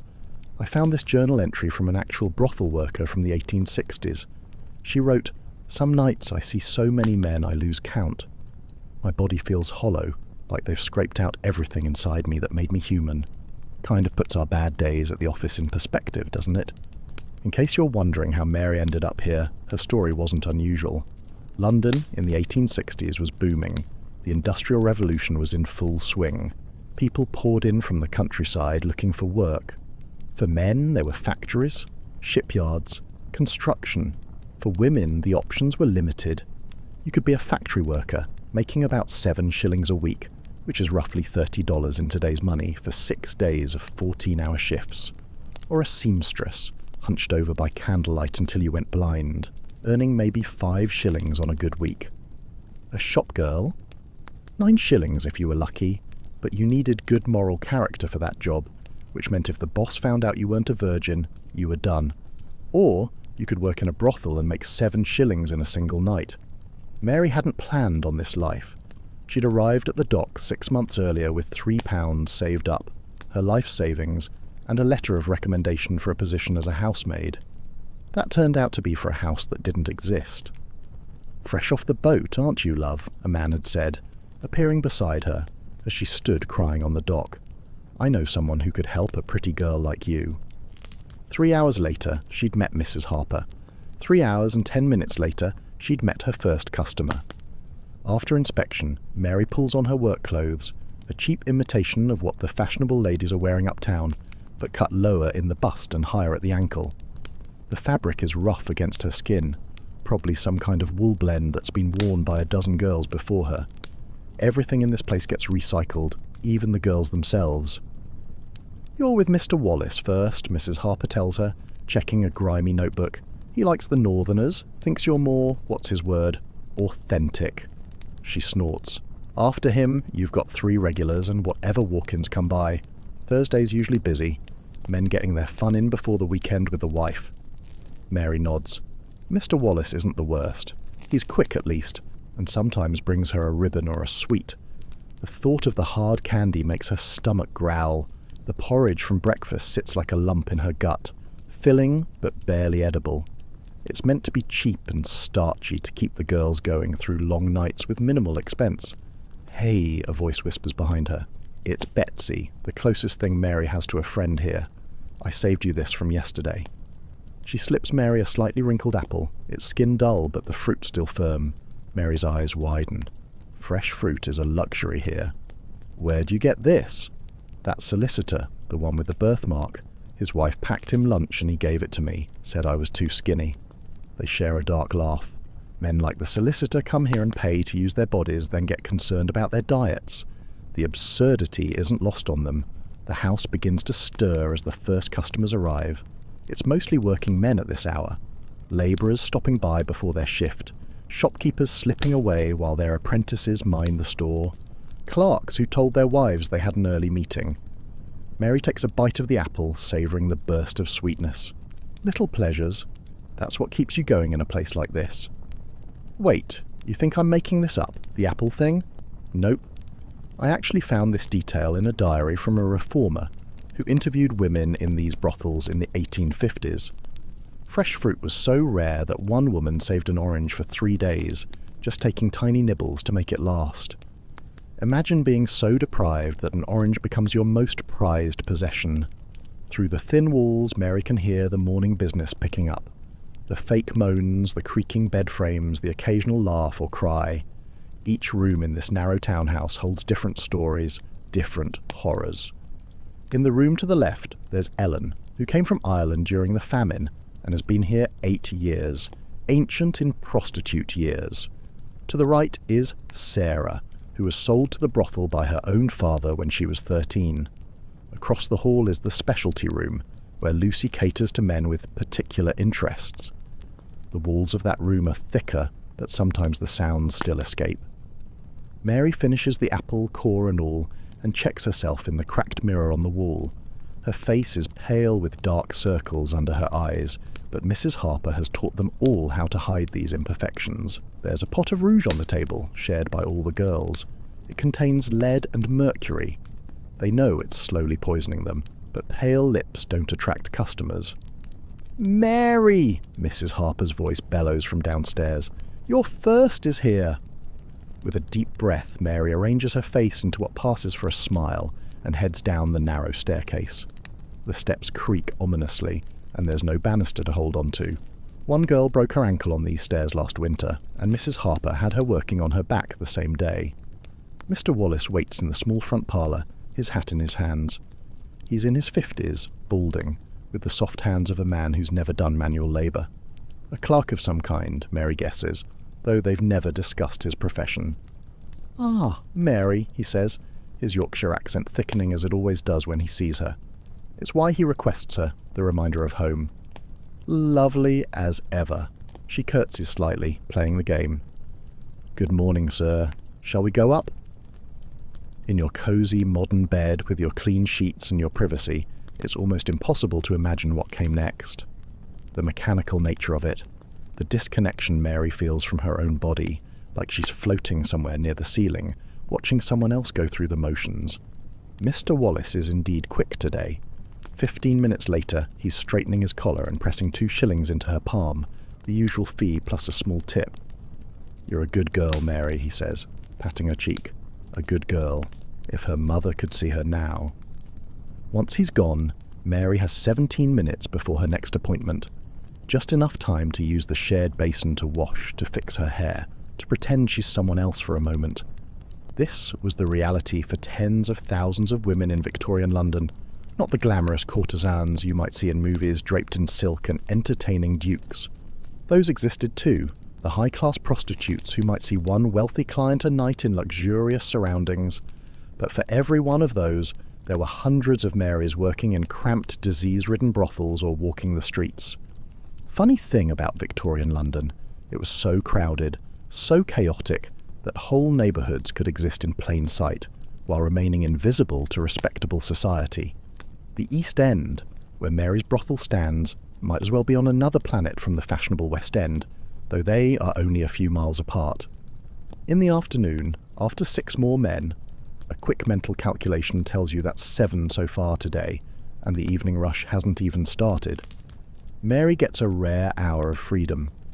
Mrs. Harper allows the girls short excursions, partly as a reward, partly because men sometimes like to pick up women on the street rather than visit a brothel directly. Mary wraps herself in her shawl, the early spring air still carrying winter's bite.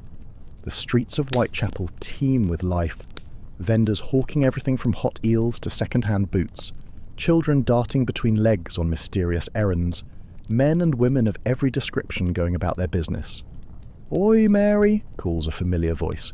It's Tom, a street vendor who sells roasted chestnuts in winter and fruits in summer. "Lookin' peaky today, love. Have one on me." He tosses her a small wrinkled apple, similar to the one Betsy gave her. Mary catches it with a genuine smile. "Thanks, Tom. How's business?" He shrugs expressively. "Can't complain." "Well, I could, but who'd listen?" These small interactions, Tom, the baker who sometimes slips her a stale roll, the seamstress who fixes her dresses for free, they're what keep Mary tethered to humanity. remind her that not everyone sees her as just a body to be used. She wanders toward the Thames, the great river that bisects London like a dirty brown snake. The smell hits her before she sees it, a putrid mixture of sewage, industrial waste, and things better not contemplated. Still, it's oddly peaceful here, watching the boats navigate the churning waters. A young woman stands at the edge of a pier, looking down into the murky depths. Something in her stance makes Mary pause. The woman sways slightly, leaning forward. "Miss," Mary calls, moving closer. "Are you all right?" The woman turns, and Mary sees she's hardly more than a girl, perhaps 17. Her eyes are red-rimmed, her clothes decent but worn. "What's it to you?" she asks, but there's no venom in it, just exhaustion. "Nothing," Mary admits. "Just... it's not worth it, whatever it is." The girl laughs, a hollow sound. "Easy for you to say. You've got work." Her gaze flicks over Mary's attire, the slightly too bright colours that mark her profession. "This kind of work you don't want," Mary says quietly. For a moment they stand in silence, two women on the edge, one of the river, both of society. "I lost my position," the girl finally says. "Housekeeper found a letter from my sweetheart. Said I was morally unfit to serve in a respectable household." She kicks a pebble into the water. 3 years I worked there, never a complaint, but one letter. She trails off. Mary wants to walk away, she really does. Mrs. Harper would skin her alive if she brought home another stray. But she remembers her first day in London, how close she came to this same pier, this same decision. "There's a charity place," she says hesitantly. "Urania Cottage, in Shepherd's Bush. For women who need a fresh start. That writer fellow runs it." "Dickens." The girl looks at her suspiciously. "Why would they take me?" "Because that's what they do. Look, I'm not saying it's paradise, but it's not this." Mary gestures to the river. "And it's not what I do either. You know what's wild? Charles Dickens really did run a home for fallen women called Urania Cottage. He worked with a philanthropist named Angela Burdett Coates, and they tried to rehabilitate prostitutes and teach them skills so they could find other work. I read Dickens's actual letters about it. He interviewed every woman personally and used their stories in his novels. The dude was problematic in many ways, but he did try to help. The girl seems to consider this. Finally, she steps back from the edge. "Shepherd's Bush, you said?" Mary nods. "Ask for Miss Molly. Tell her..." She hesitates. "Tell her Mary from Mrs. Harper's sent you." It's a small thing, this intervention. One girl saved from the river today doesn't change the system that will push another to the same spot tomorrow. But in a life where Mary has so little control, these tiny choices matter. As she watches the girl walk away, Mary realizes she's going to be late. Mrs. Harper doesn't tolerate lateness. The punishment will be extra clients tonight, which means less sleep, which means looking worse tomorrow, which means attracting lower-paying customers, which means it's a vicious cycle that's nearly impossible to break. She hurries back through the crowded streets, dodging carriages and costers' carts. London in 1865 is a city of extremes, extreme wealth and extreme poverty, often on the same street. As Mary passes from Cheapside to Spitalfields, the buildings grow shabbier, the smells more pungent, the faces harder. A police officer watches her from a corner, his expression a mixture of contempt and interest. The police generally leave brothels alone. Many officers are regular customers after all, but they enjoy reminding women of the town of their precarious status. "Afternoon, officer," Mary says, keeping her eyes down as she passes. "Bit early to be working, isn't it?" he calls after her. She doesn't respond. Engaging would only encourage him, and she can't afford trouble, not with the new laws being discussed in Parliament. She's heard whispers about something called the Contagious Diseases Act, which would give police the power to arrest any woman they suspect of prostitution and force her to undergo a medical examination. The thought makes her shudder. Unlike your snug bed at home, Mary has no true safe space. Even her room at the brothel offers only the illusion of privacy. Mrs. Harper has been known to bring customers in while girls are sleeping, if business is particularly good. The streets are dangerous, the police are threats, not protectors. There is nowhere in London where Mary can truly rest. As she approaches Mrs. Harper's establishment, a narrow 3-story building wedged between a gin shop and a pawnbroker, Mary takes a deep breath. She squares her shoulders and arranges her features into the blank mask she wears for work. She's already calculating how many more men she'll need to see today to make her quota and avoid Mrs. Harper's wrath. Inside, the house is busy. A group of sailors on shore leave has arrived, and the parlour is full of loud voices and laughter. Mrs. Harper spots Mary immediately. "Where the bloody hell have you been?" she hisses, grabbing Mary's arm with fingers like talons. "I've got men waiting and not enough girls." "Sorry, Mrs. Harper, I lost track of time." "Lost track of?" The older woman's face purples.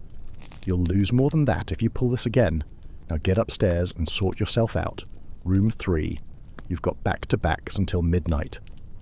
Back-to-backs. No breaks between customers.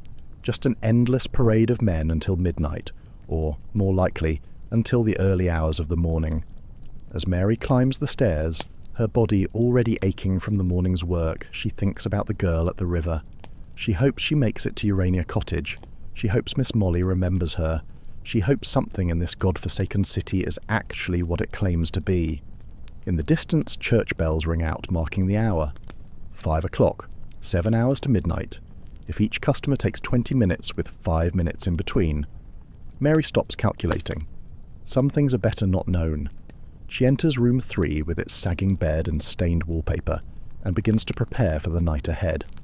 As she does, she wonders, not for the first time, how many women in London are doing exactly the same thing at this exact moment. Thousands, certainly. Tens of thousands, possibly. Each with their own story. Each with their own path that led them here. Each hoping for something better tomorrow, though experience has taught them better than to expect it. It's strange to think that while her own comfortable middle-class ancestors were living their proper Victorian lives, going to church, observing strict social codes, pretending sex didn't exist, this parallel world was thriving just around the corner. History books tend to focus on the royals, the politicians, the generals, but for every Queen Victoria, there were thousands of Marys. Tomorrow Mary will wake up again on that straw mattress. She'll endure another inspection, another day of men, another struggle to maintain some shred of herself amid it all. She'll look for small kindnesses, an apple, a friendly word, a moment of genuine connection, and maybe, if she's very lucky, she'll find a way out. But tonight, as you lie in your comfortable bed with your soft pillows and clean sheets, warm and safe and free to make your own choices, spare a thought for Mary and all the women like her. Their stories deserve to be told too. Unlike your cosy bed and peaceful night ahead, Mary's evening is just beginning. A heavy tread on the stairs tells her the first sailor has arrived. Many people romanticize Victorian courtship, picturing stolen glances across ballrooms, passionate love letters, and gentlemen proposing on bended knee. But for most, it was a terrifying gauntlet of bizarre rules, awkward encounters, and social landmines that could ruin your entire future. Dating wasn't about finding your soulmate. It was about not accidentally getting engaged to a stranger because you mishandled a handkerchief. So yeah, if these stories sound interesting to you, subscribe. And I'm curious, what time is it where you are? Last week, someone from Canada mentioned they listened during lunch breaks. Not judging, just wasn't expecting that. We're heading back to Victorian England in a minute. First though, get comfortable. Seriously, take a second. Adjust whatever needs adjusting. You won't want to move once we get started. Your eyes flutter open in London, 1875. The first thing that hits you is the weight. Something heavy is pressing down on your ribs, squeezing your waist like you're being slowly crushed by a python. You take a shallow breath, that's all you can manage, and realise you've woken up in a corset. And not just any corset, but one cinched so tight you can feel your organs rearranging themselves to make room. "Miss Elena, please hold still. We must have you looking perfect today." That's your lady's maid Agnes, currently attempting to compress your waist to the fashionable 18 inches. You're 21 years old, it's your 3rd season in London, and if you don't secure a husband soon, you'll be well on your way to spinsterhood. Unlike your comfy bed back in 2025, you're perched on the edge of a wooden chair in your dressing room, gripping the sides as Agnes performs what can only be described as socially acceptable torture in the name of beauty. Your mother insists you look your absolute best today, Agnes continues, giving the laces another brutal tug. Lady Harrington's tea is very important. I hear Mr. Blackwood will be in attendance. You stifle a groan.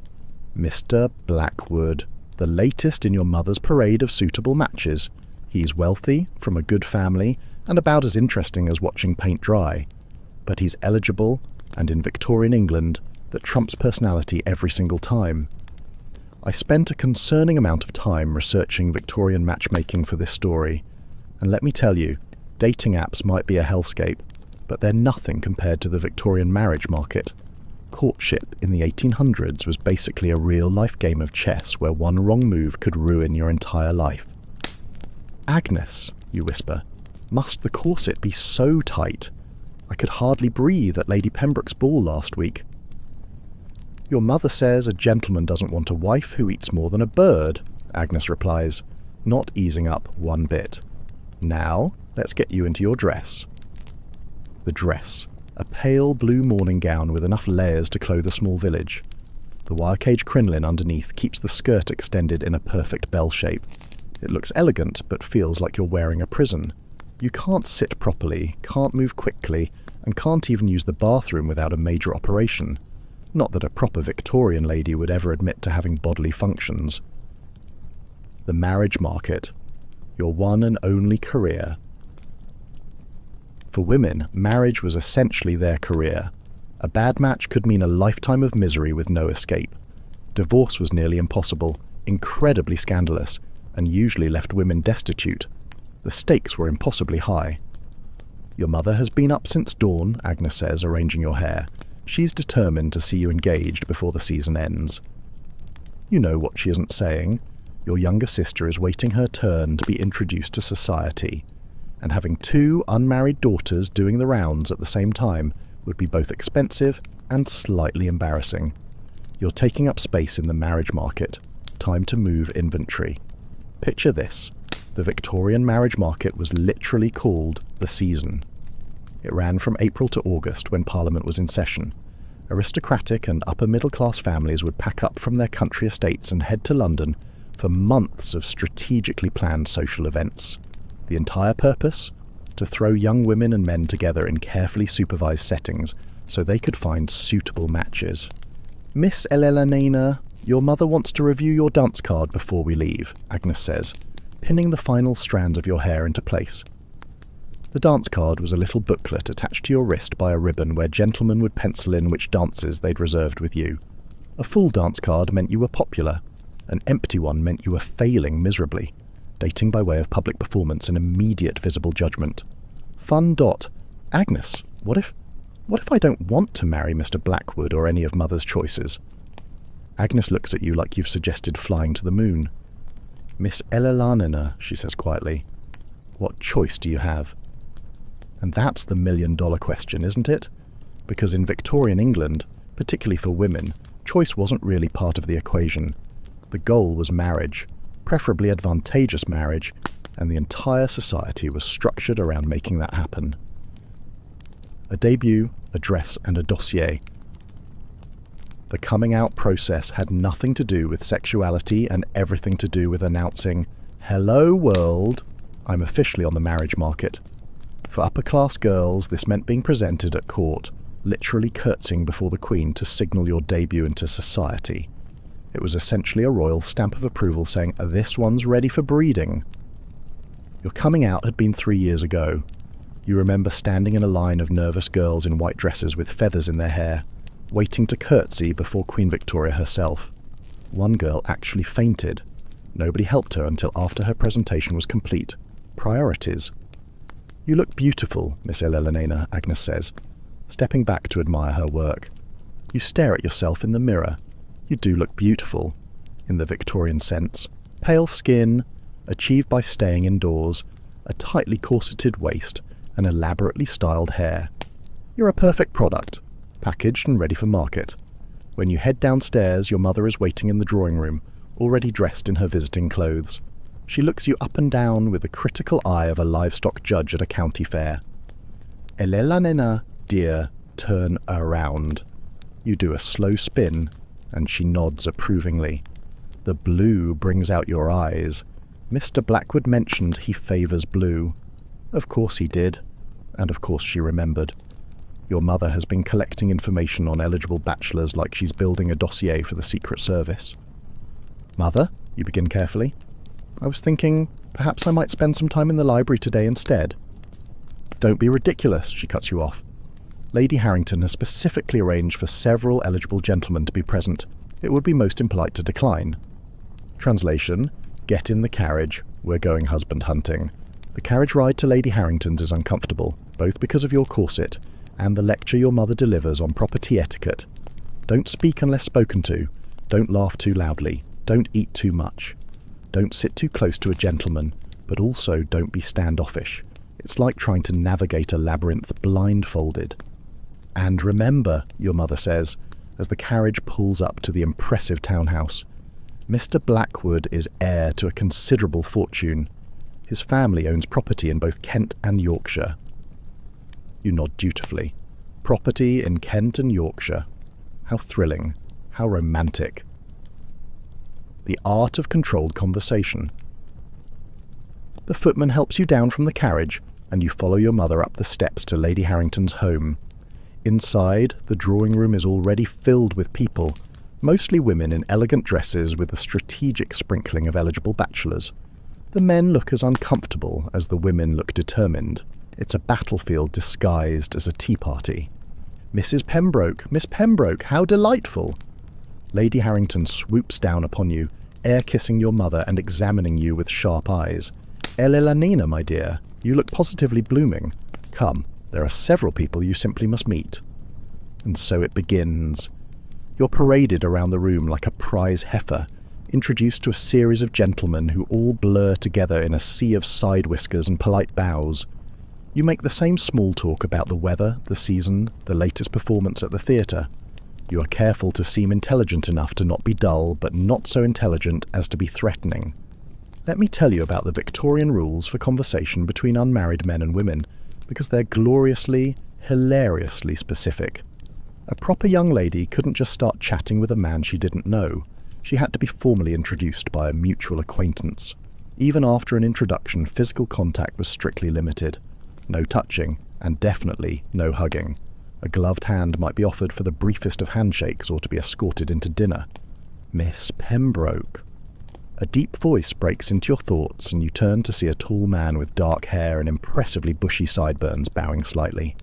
I believe we met at Lady Westmorland's ball last month. Henry Blackwood at your service. So this is the famous Mr. Blackwood. You curtsy in response, noting that he is at least better looking than your mother had led you to believe. Not that it matters. His personality could still be as dry as last week's toast. Mr. Blackwood, you respond. How lovely to see you again. I trust you are enjoying the season thus far, he asks, and you launch into the expected script of polite conversation. The thing about Victorian dating is that it was almost impossible to get to know someone properly before marriage. All your interactions were supervised, and all your conversations were limited to approved topics. You were basically expected to decide if you wanted to spend your entire life with someone based on how well they made small talk about the weather and whether they could dance a proper quadrille. Would you care to take a turn about the room, Miss Pembroke? Mr. Blackwood asks, offering his arm in a perfectly proper manner. You nod and place your hand lightly on his arm, careful to maintain the appropriate distance between your bodies, close enough to converse, far enough to prevent any improper contact. Your mother, you notice, is watching like a hawk from across the room, a satisfied smile on her face. I understand you enjoy reading, Miss Pembroke, Mr. Blackwood says, as you stroll slowly around the perimeter of the room. May I ask what authors you prefer? You hesitate. This is a trap. If you name something too intellectual, you risk seeming blue-stockingish, a term for overly educated women who are considered unmarriageable. If you name something too frivolous, you risk seeming empty-headed. Better to aim for the middle ground. I enjoy Jane Austen, you reply, which is both true and safe, and some poetry. Excellent taste, he nods approvingly. I myself enjoy Sir Walter Scott and Wordsworth. And thus begins the delicate dance of trying to gauge compatibility through the most constrained conversation imaginable. It's like trying to assess someone's entire personality by by watching them select produce at a grocery store. Good luck with that. The stakes are high, the choices are few. May I be so bold as to request the honour of calling on you tomorrow afternoon, Miss Pembroke? Mr. Blackwood asks as your circuit of the room nears completion. This is significant. A gentleman requesting to call means he wants to visit you at home. Still chaperoned, of course, which indicates serious interest. Your mother will be ecstatic. I would be delighted, you respond, because what else can you say? The rest of the tea passes in a blur of cucumber sandwiches, lukewarm tea, and stilted conversation. By the time you and your mother return home, your face hurts from maintaining a pleasant expression, and your ribs are screaming for release from the corset. Mr. Blackwood was quite attentive, your mother says, practically glowing with satisfaction, and he's requested to call tomorrow. I knew the blue dress was the right choice. Yes, Mother. It was definitely the blue dress that sealed the deal, not the substantial dowry you'll bring to the marriage, or the advantageous connection between our families. He seems nice, you offer, which is about as enthusiastic as you can manage. Nice, my dear. He's perfect. Excellent family, substantial means, and still under 30. You couldn't ask for a better match. You couldn't ask for much of anything in Victorian dating, that was kind of the point. Silent signals and secret languages. Here's the wild thing about Victorian courtship. The rules were so rigid, so formalised, that people had to develop elaborate workarounds just to communicate basic human feelings. Because you couldn't just say, hey, I like you, or actually, I think you're as boring as wallpaper paste. Instead, you had entire silent languages, the way you held your fan, how you wore your gloves, where you placed your calling card, all to try to convey messages you weren't allowed to speak aloud. Agnes, please help me out of this dress, you say, once you're back in your room. I can hardly breathe. As Agnes unlaces your corset, you take your first deep breath in hours. The relief is immediate and intense, like finally getting into your comfy clothes after a day in uncomfortable business wear, but 1,000 times more extreme. Mr. Blackwood seemed quite taken with you, Agnes comments as she hangs up your dress. Your mother believes he might propose before the season's end. The thought sends a chill through you. Marriage to Mr. Blackwood, a man you've spoken to for perhaps a total of 30 minutes, always under supervision. A man whose true character, interests, temperament, and habits you know absolutely nothing about. Yet, you're expected to entrust your entire future to him. That night, as you lie in your bed, a four-poster with heavy curtains that can be drawn for warmth and privacy, you stare up at the canopy and consider your options. They are, unfortunately, limited. You could refuse Mr. Blackwood if he proposes, but that would mean continuing on the marriage market, enduring more seasons, more teas, and more awkward conversations with strange men. Your parents would be disappointed, possibly angry. Society would begin to wonder what was wrong with you. Or you could accept, securing your future but tying yourself forever to a man you barely know. There was a darkness to Victorian dating that the romantic novels don't show you. People made desperate choices because the alternatives were worse. Women, especially, had few options outside of marriage, no real career prospects, limited education, and often no independent income. Is it any wonder that Victorian literature is filled with disastrous marriages? They were basically playing relationship roulette with the highest possible stakes. A walk in the park, a test of wills. The next day, Mr. Blackwood calls at exactly the appropriate hour. Not too early to seem eager, not too late to seem disrespectful. He's shown into the drawing room where you wait with your mother, who has strategically arranged herself at the far end of the room, close enough to chaperone, far enough to give the illusion of privacy. Miss Pembroke, he bows, you look lovely today. Thank you, Mr. Blackwood, you curtsy in return. Won't you sit down? He takes a seat across from you, maintaining a proper distance. Your mother pretends to be engrossed in her embroidery, but is clearly listening to every word. I trust you're well, he asks. Very well, thank you, you reply. And yourself? Quite well. An awkward silence falls. This is the problem with Victorian dating small talk.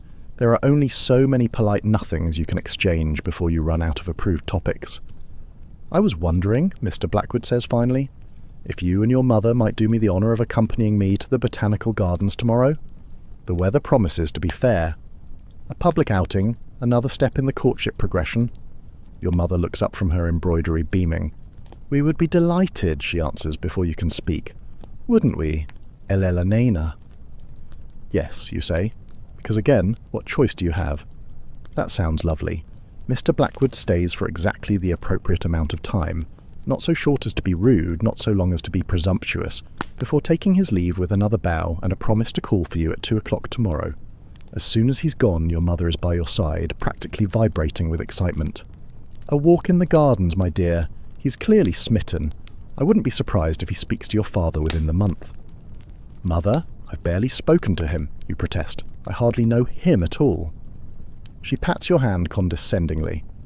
"Nonsense. Your father and I were engaged after 3 meetings. That's how it's done in proper society. You'll have a lifetime to get acquainted after you're married." The Victorian approach to marriage compatibility was wildly different from ours today. We worry about emotional connection, shared values, and whether someone's Netflix preferences are compatible with ours. Back then, it was all about social standing, financial security, and family connections. Actual personal compatibility was considered a nice bonus if it happened, but certainly not a requirement. That night, as Agnes helps you prepare for bed, she notices your distracted expression. "Troubled thoughts, Miss Elena?" she asks, brushing out your hair. "Agnes, do you think it's possible to marry for love in our world, or is it always just a business arrangement?" Agnes's hands pause briefly before resuming their work. "I think," she says carefully, "that love can grow where it's planted, but the soil must be right first." Translation: Sure, you might eventually fall in love with Mr. Blackwood, but first make sure he's not going to leave you penniless or treat you badly. You climb into bed, your mind still spinning with thoughts of tomorrow's outing and what it might mean for your future. The mattress is stuffed with horsehair, the luxury option in Victorian times, and your sheets are fine linen. But despite these comforts, sleep feels distant. In the quiet darkness of your bedroom, you wonder what Mr. Blackwood is thinking. Is he lying awake too, contemplating a future with you? Or is he simply checking off boxes on his list of requirements for a suitable wife? Does he care about your thoughts, your dreams, your desires? Or just your dowry and family connections? You'll likely never know. That's the tragedy of Victorian dating. 2 people making life-altering decisions based on the barest acquaintance, both wearing masks of propriety that hide their true selves. It's a system designed to create matches, not happiness. As you finally drift towards sleep, your last thought is of tomorrow's garden walk and what new steps in this elaborate courtship dance it might bring. The rules are clear, the expectations set. All that remains is to play your part in this carefully choreographed performance and hope that when the music stops you find yourself in a partnership you can endure, if not enjoy. The language of fans, flowers, and handkerchiefs. Your body sinks deeper into your modern mattress as you think about how different dating is today compared to Victorian times. How lucky we are to be able to actually get to know someone before committing our lives to them. How fortunate to have choices, independence, and the freedom to express our feelings directly instead of through elaborate codes and signals. The morning of your garden outing dawns bright and clear. Your stomach is in knots, not from excitement, but from the sheer weight of expectations. Yesterday, your mother spent 3 hours coaching you on proper garden walking etiquette, as if strolling through flowers requires specialized training. "Agnes," you whisper, as she tightens your corset for the day. "What if I trip and fall into a rose bush? Mother would never recover from the shame." Agnes snorts, then quickly composes herself. "Miss Elena, just remember to keep a proper distance from Mr. Blackwood, and for heaven's sake don't touch anything without your gloves." Ah, yes, the gloves. In Victorian England, bare hands were practically considered obscene. A proper lady never ever went outdoors with naked hands. The physical barrier of fabric between your skin and the world was just one more way to maintain that precious proper distance between yourself and potential suitors. As Agnes helps you into your walking dress, a a slightly less formal outfit that still requires a corset, petticoats, and enough fabric to upholster a sofa, you notice her slipping something into your small handbag. "What's that?" you ask. "Your fan," Agnes says with a meaningful look. "The ivory one with the painted birds." "Of course. Your fan." That seemingly innocent accessory was actually the Victorian woman's secret weapon. I found this amazing book at a museum gift shop, once that translated the Victorian language of the fan, and holy crap, it was basically Morse code with wrist flicks. Museum guides will tell you that women use these signals to communicate secretly with potential suitors across crowded rooms, all while looking perfectly proper. "Remember what I taught you," Agnes murmurs as she arranges your hair. "The fan is your voice, when your lips must remain silent." Agnes had been the one to teach you the secret language of the fan, knowledge passed down from lady's maid to lady's maid, a covert communication system developed by women who had no other way to express their true feelings in public. "Drawing it across your cheek means..."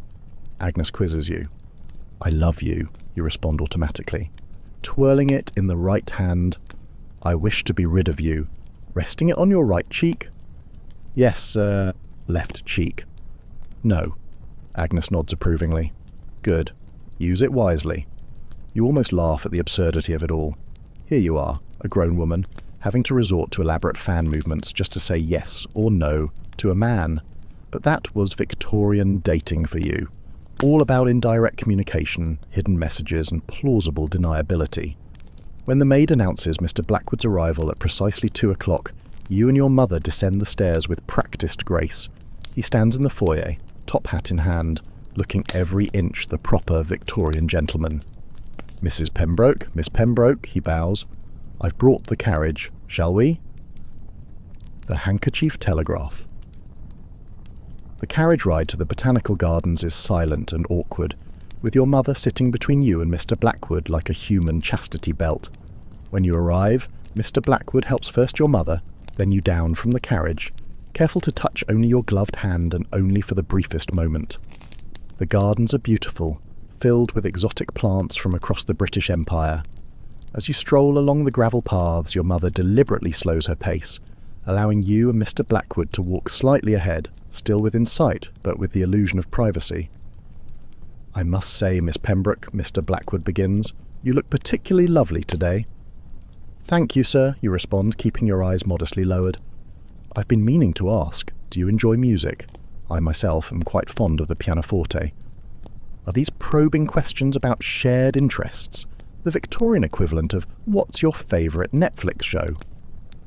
"I do enjoy music," you reply, "though I play only tolerably well."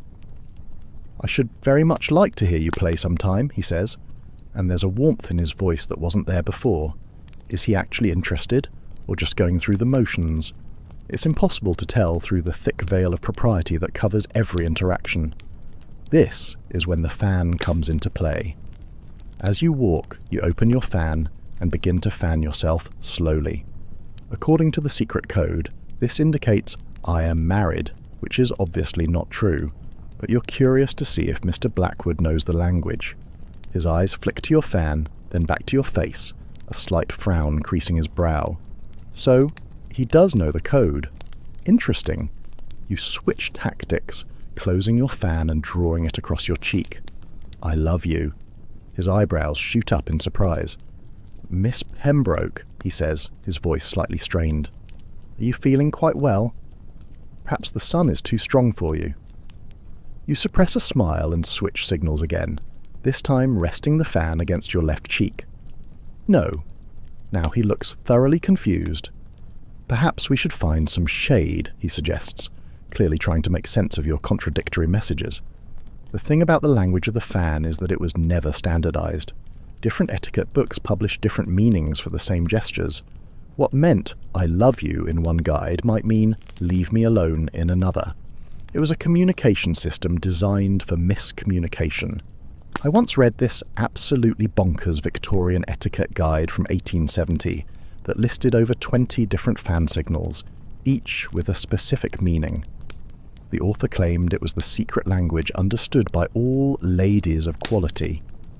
But then I found another guide from the same year with completely different interpretations. No wonder everyone was confused. As you continue walking, your mother catches up, perhaps sensing that something unusual is happening. "Ah, the orchid house," she exclaims. "Shall we?" Inside the humid glass structure, exotic orchids bloom in a riot of colours. It's beautiful, but the real attraction is a moment when your mother becomes distracted by a particularly unusual specimen, and you find yourself momentarily alone with Mr. Blackwood behind a large palm.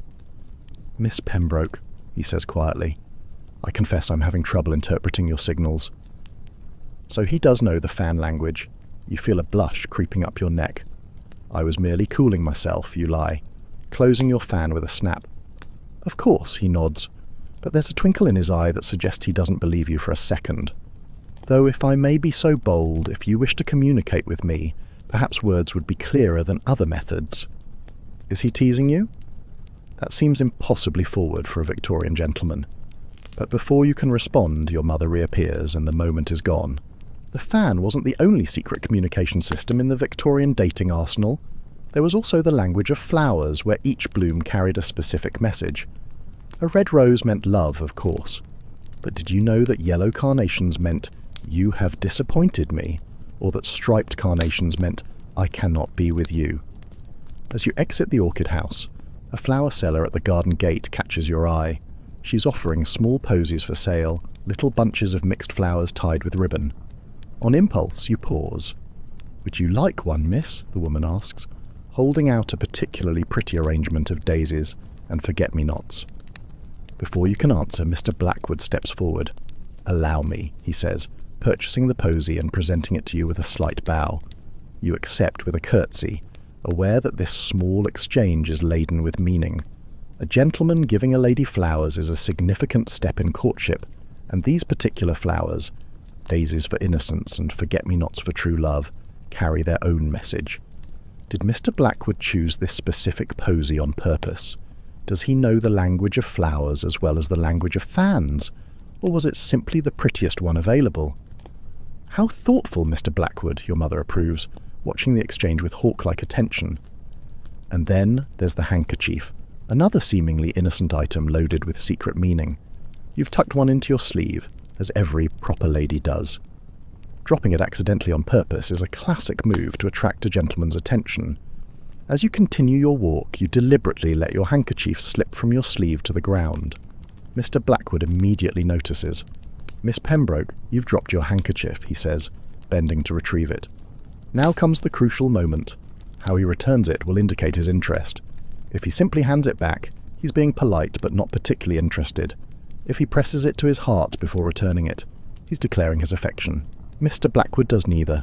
Instead, he tucks the handkerchief into his coat pocket with a smile. "I believe it's customary for a gentleman to keep such a token, is it not? With your permission, of course." Your mother looks like she might faint from joy. This is practically a declaration of intent in Victorian terms. "Yes," you manage to say, your face burning. "You may keep it." Congratulations. You've just engaged in the Victorian equivalent of changing your Facebook status to "in a relationship." Look, I'm not making this stuff up. Victorian people wrote actual guidebooks on handkerchief flirting. I found this one journal from 1867 that published a whole system called the handkerchief telegraph. It had signals like drawing it across the lips meant, "I desire your acquaintance," and letting it rest on the left cheek meant "no," while the right cheek meant "yes." The journal even warned that these signals should only be used at balls, parties, theatres, and on the street, but never in church, because apparently God draws the line at handkerchief flirting.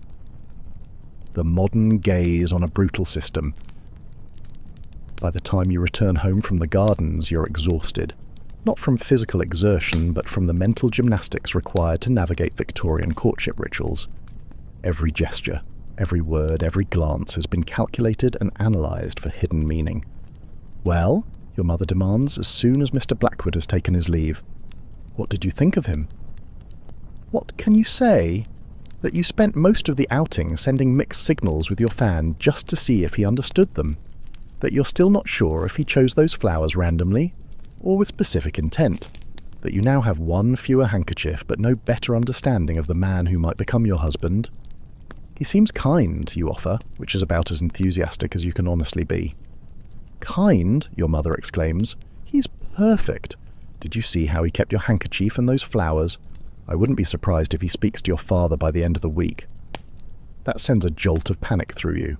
So soon, but you've had exactly 2 proper conversations with the man.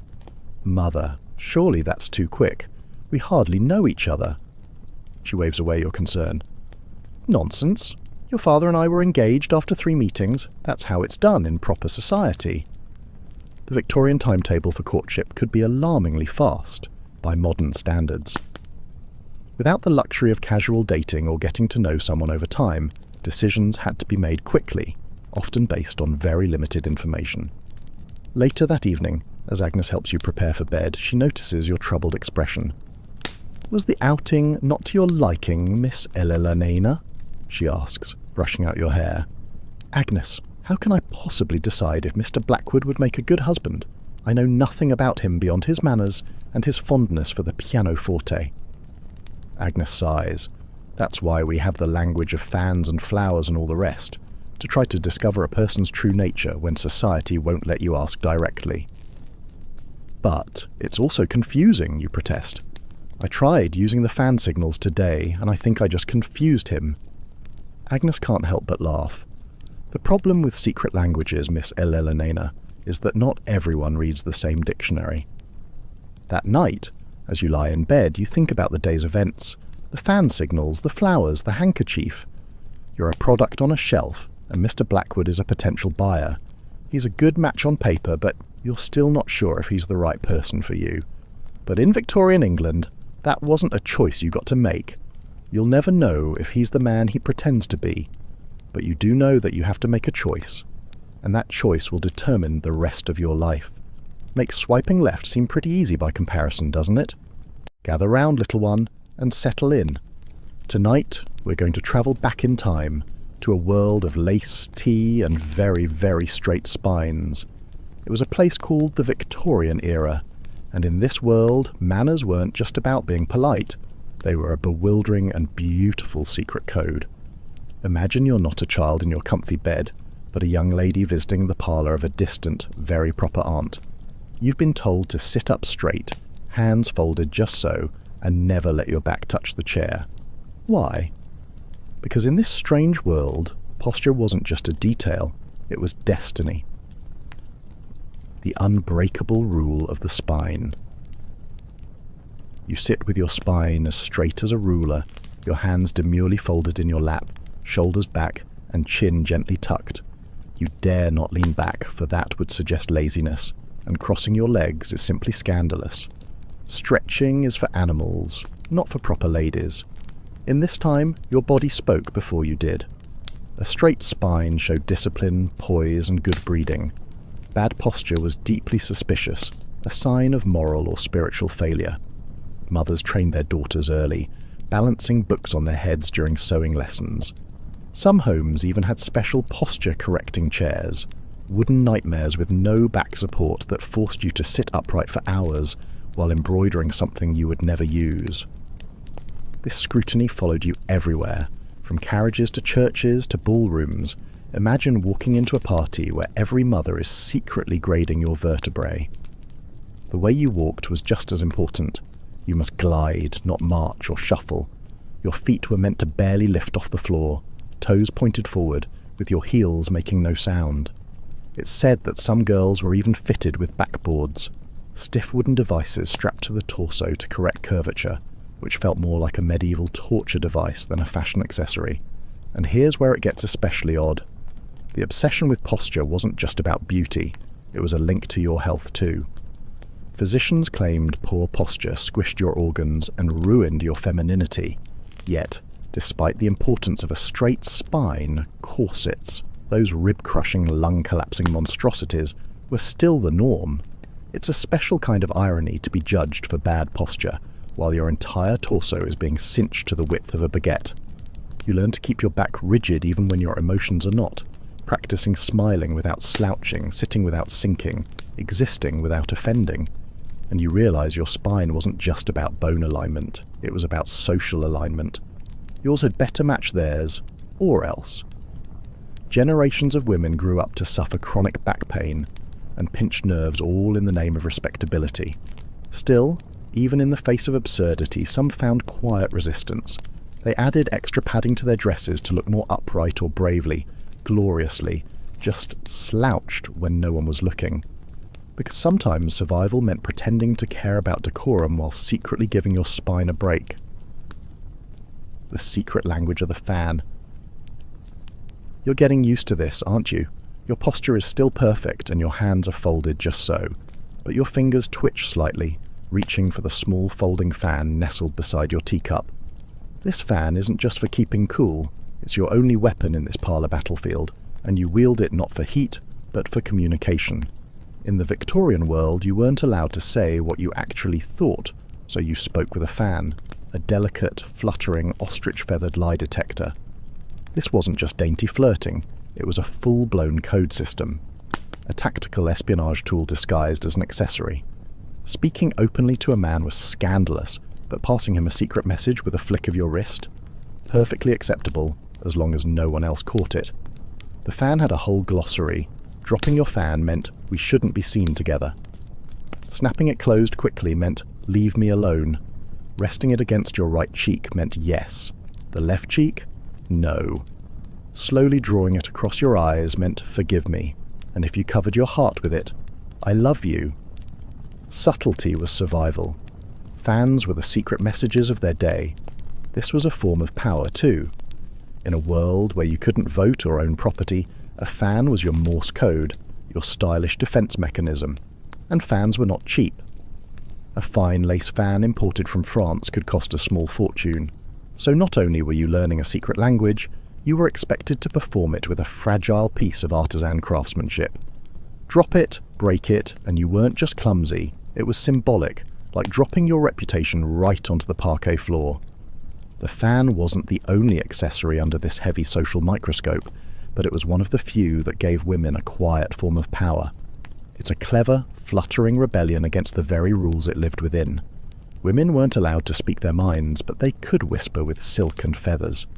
And you wonder how many grand romances, secret affairs, or polite rejections happened without a single word spoken. Finally, picture this. You're at your last ball of the season. You see him across the room, the one you meant to send signals to all week. You try again. A glance, a flutter, a flick. Maybe he catches it, maybe he doesn't. But you hold your fan high, composed, unreadable, because even if you're boiling inside a gown with 37 buttons, you still know how to say everything without saying a word. The pocket crisis. You're getting used to the fan, sort of. At least it gives your hands something to do while you try not to commit the next major faux pas. Tonight's weird etiquette trap is hiding right beneath your skirts, or rather not hiding, because tonight we talk about pockets, or the infuriating lack thereof. You may think a pocket is just a place to stash your lip balm, but in the 1800s pockets were a political statement. Here's the problem. You don't have any. Not real ones, not like the men do. In the 1700s women used to have pockets, big ones too, tied around the waist under layers of skirts. But by the time Queen Victoria took the throne, dresses got tighter, skirts more sculpted, and the idea of cutting a hole in your carefully constructed gown just so you could carry your stuff. Outrageous, indecent even. A visible bulge where a lady stored her handkerchief was simply unthinkable. So you're left with nothing. Or worse, you're told to carry a reticule, a tiny decorative handbag the size of a fig. It's dainty and holds approximately 3 things: a coin, a calling card, and the weight of your crushed autonomy. Historians still debate whether this shift was an accident of style or a deliberate act of control. Some suggest that by depriving women of a place to carry items, society kept them more dependent. After all, if you can't carry money, how far can you really go? And so here you are, invited to tea across town. You need a handkerchief, a comb, a key, but you have nowhere to stash it. You have to ask your brother, or worse, your maid. It's not just inconvenient, it's absurd. Men's clothing, by comparison, is a veritable storage system with waistcoat pockets, coat pockets, and secret inside pockets. They're practically portable filing cabinets. And what do you get? A decorative pouch tied with a ribbon, of course. But women, as they tend to do, got creative. Some kept money in their gloves, others stitched hidden pockets into petticoats. One particularly rebellious trick involved sewing tiny compartments inside corsets. The broader truth, however, was stark. You weren't trusted to carry your own stuff. You had no access, no freedom to act without preparation. It's worth noting that this nonsense didn't go unchallenged. As the century progressed, suffragettes made functional pockets for women, part of their broader demand for rights. "It has pockets" has become a modern war cry, a tiny victory shouted from department store fitting rooms. So tonight, as you fumble for your comb, take a moment to appreciate the sheer absurdity of it all. You live in a world where an entire gender had its carrying capacity surgically removed by a society obsessed with control disguised as fashion. And maybe, just maybe, you tuck a small stone into the hem of your gown, not for use, just to know it's there. The glove gauntlet. You're standing by the doorway, ready to step outside, but something's wrong. You forgot your gloves. Panic sets in, because in the Victorian world, showing up somewhere with bare hands isn't just awkward, it's practically a declaration of social war. Gloves weren't a fashion choice, they were armour. Etiquette demanded them, society enforced them, and scandal lurked in the fingers of the gloveless. Here's the deal. If you're leaving the house, you're wearing gloves. Visiting someone? Gloves. Shopping? Gloves. Attending a funeral, a wedding, a tea party, or a dramatic reading of Tennyson? Gloves. And not just any gloves. The fabric mattered, the length, the colour. Daytime meant light cotton or soft suede. Evenings demanded opera gloves, long, tight, and uncomfortable enough to make your fingers consider mutiny. There were rules, dozens of them. You remove your right glove when shaking hands. You never eat with your gloves on, but you don't remove them the moment you enter a room. You wait until the appropriate social cue, usually once your hostess has done it first. Historians still debate whether glove rules were about hygiene, modesty, or just a clever way to keep women busy and confused. To touch bare skin was intimate, scandalous even. A man touching a woman's hand without gloves could ignite a flurry of gossip. A gloved handshake was proper. A bare one was practically a marriage proposal. And yet, gloves weren't just barriers, they were stage props. A lady might accidentally drop one, knowing full well a gentleman would dive to retrieve it. That tiny scrap of fabric would become a relic, but fine gloves were expensive, and if a glove ripped in public, you'd better hope it was your non-dominant hand. Exposed knuckles were social suicide. Gloves were also associated with morality. "She's no better than a woman who walks around bare-handed," someone might whisper. Gloves became metaphors for purity and good breeding. To remove them in public was like peeling away propriety. It's no wonder gloves became a favourite prop in novels, usually right before the scandal chapter. So here you are, walking into your aunt's parlour 5 minutes late, hoping no one notices your gloveless state. You keep your hands close to your skirts, maybe you pretend to be chilled, but deep down, you know what the room is thinking. What else has she forgotten? Her modesty? Her morals? Her marriage prospects? It's ridiculous, and yet you feel it, that tiny anxiety, that flutter of shame, all from 10 fingers and no gloves. So next time you slip your hand into a warm glove on a cold morning, spare a thought for your Victorian counterpart. She wasn't just keeping her hands warm, she was keeping her dignity intact, one stitch at a time. The calling card gauntlet. You've survived the glove crisis, bravo. But don't relax just yet. You're now standing outside the home of a Mrs. Hartford Smith, the air thick with the scent of lavender and social anxiety. You're not here for fun. You're here for a calling, a ritual more complicated than chess, and about as enjoyable as doing your taxes in a corset. Welcome to the dizzying etiquette of Victorian visiting cards. These weren't just paper, they were your entire social resume, reputation, and personal brand distilled onto a little rectangle of cardstock.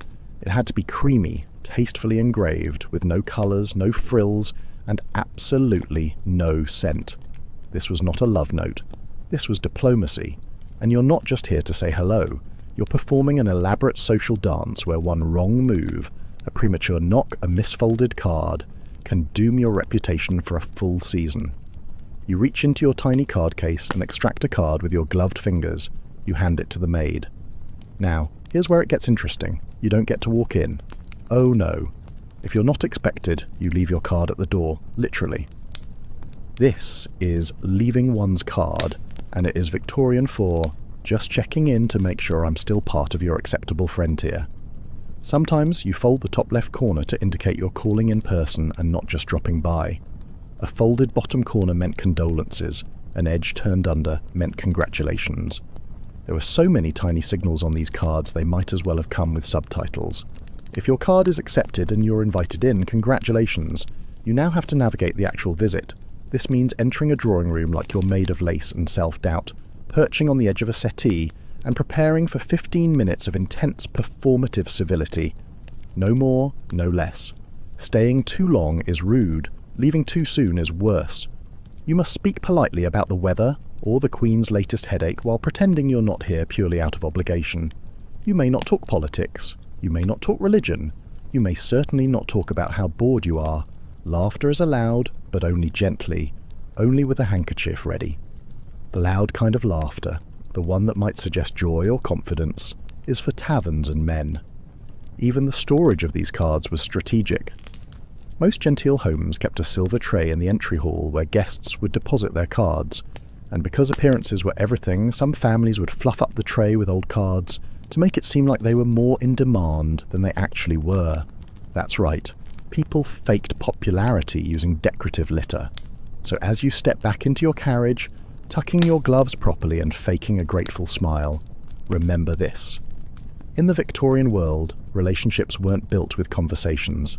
They were built with paper, polish, and precisely folded corners, and you'd better hope yours said exactly what you meant. The seating hierarchy.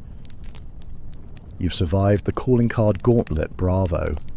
But don't relax just yet.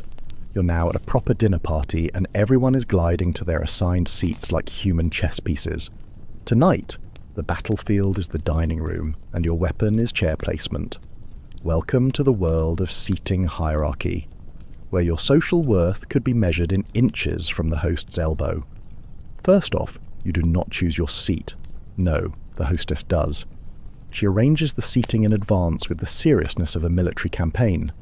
The head of the table is sacred territory. The host and hostess sit at opposite ends. To their immediate right and left are the guests of honor. If you're lucky enough to land a spot near them, congratulations. You're interesting this week. If you're seated near the foot of the table, well, you probably sneezed too loudly at the last garden party. This isn't just dinner, it's a social audit. Your seat tells everyone how the hostess ranks you. Closer means favored, farther means forgettable. And if you're seated next to someone unpleasant, that's not an accident. It's a message. Now, if you're unmarried, your seating comes with even more layers. Young ladies are often placed strategically near eligible gentlemen, but not too close. That would be obvious. You're expected to sit, glide, and smile all at once.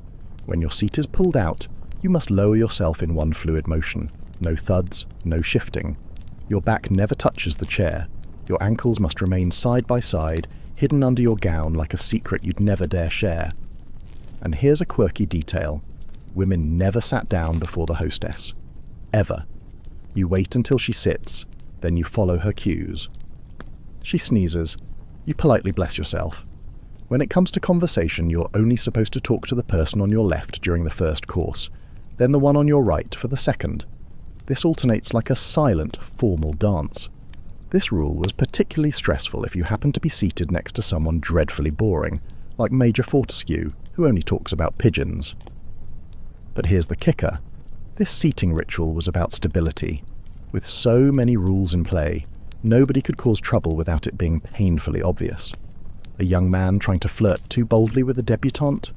Impossible. He's stuck 3 seats down, forced to chat with her cousin. So you learn to endure, you smile, and you pretend not to notice the whispered comment about your gloves. You fold your napkin just right, and you wait, because in this room, silence is strategy, seating is status, and the dinner hasn't even started yet. The perilous stairs. The dinner is over, and your corset is staging a full-blown rebellion. But just when you think you've made it through the evening without social injury, your hostess rises and says, "Shall we take a turn about the drawing room?" Oh no. It's happening. You're going to have to walk in public with people watching, and worse yet, there are stairs. Victorian staircase etiquette was less about architectural navigation and more about avoiding moral collapse. Because somehow, even walking up a flight of stairs could be suggestive if you weren't careful. Here you are, a lady in a gown with 13 pounds of petticoats, and you must ascend with the grace of a duchess on a cloud. Behind you is a gentleman, and this is where things get delicate. In proper Victorian society, a man was never supposed to ascend the stairs directly behind a lady. That would mean he'd be at eye level with her ankles, or worse, her calves. And in this deeply paranoid social ecosystem, that was akin to gazing directly at her inner thoughts. Scandalous. Indecent. The result was that staircase protocol became weirdly specific. The man either had to hang back awkwardly, or if he was bold, go up first so he couldn't ogle anything he wasn't supposed to. It was like a duel of chivalry. After you. Oh, no, I insist. After you. I couldn't possibly. But I might see your shoes. Exactly. And speaking of shoes, those were another problem. Women's hemlines were long, but stairs made them treacherous. One wrong step, and the whole skirt could hike up just enough to flash a glimpse of stocking. So women learned to glide, holding their skirts just high enough to avoid tripping, but not so high that anything suggestive peeked out. You were expected to climb stairs like you weighed nothing, as if gravity itself admired your breeding and decided to ease up a bit. Descending stairs was a different kind of danger. Going down meant your face was visible, but you had to look at the steps, not the people watching. Eye contact while stepping down could be interpreted as boldness, and you never offered your hand unless you stumbled, in which case the appropriate gesture from a gentleman was to catch you and immediately apologize, as if he had done something wrong. It's all about appearances and control. But of course, rebellion existed.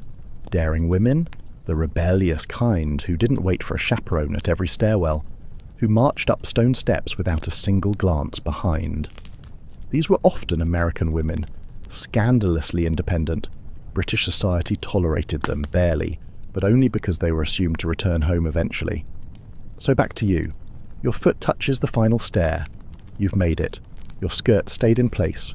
Your gloves didn't catch, and the gentleman behind you stared at the banister like his life depended on it.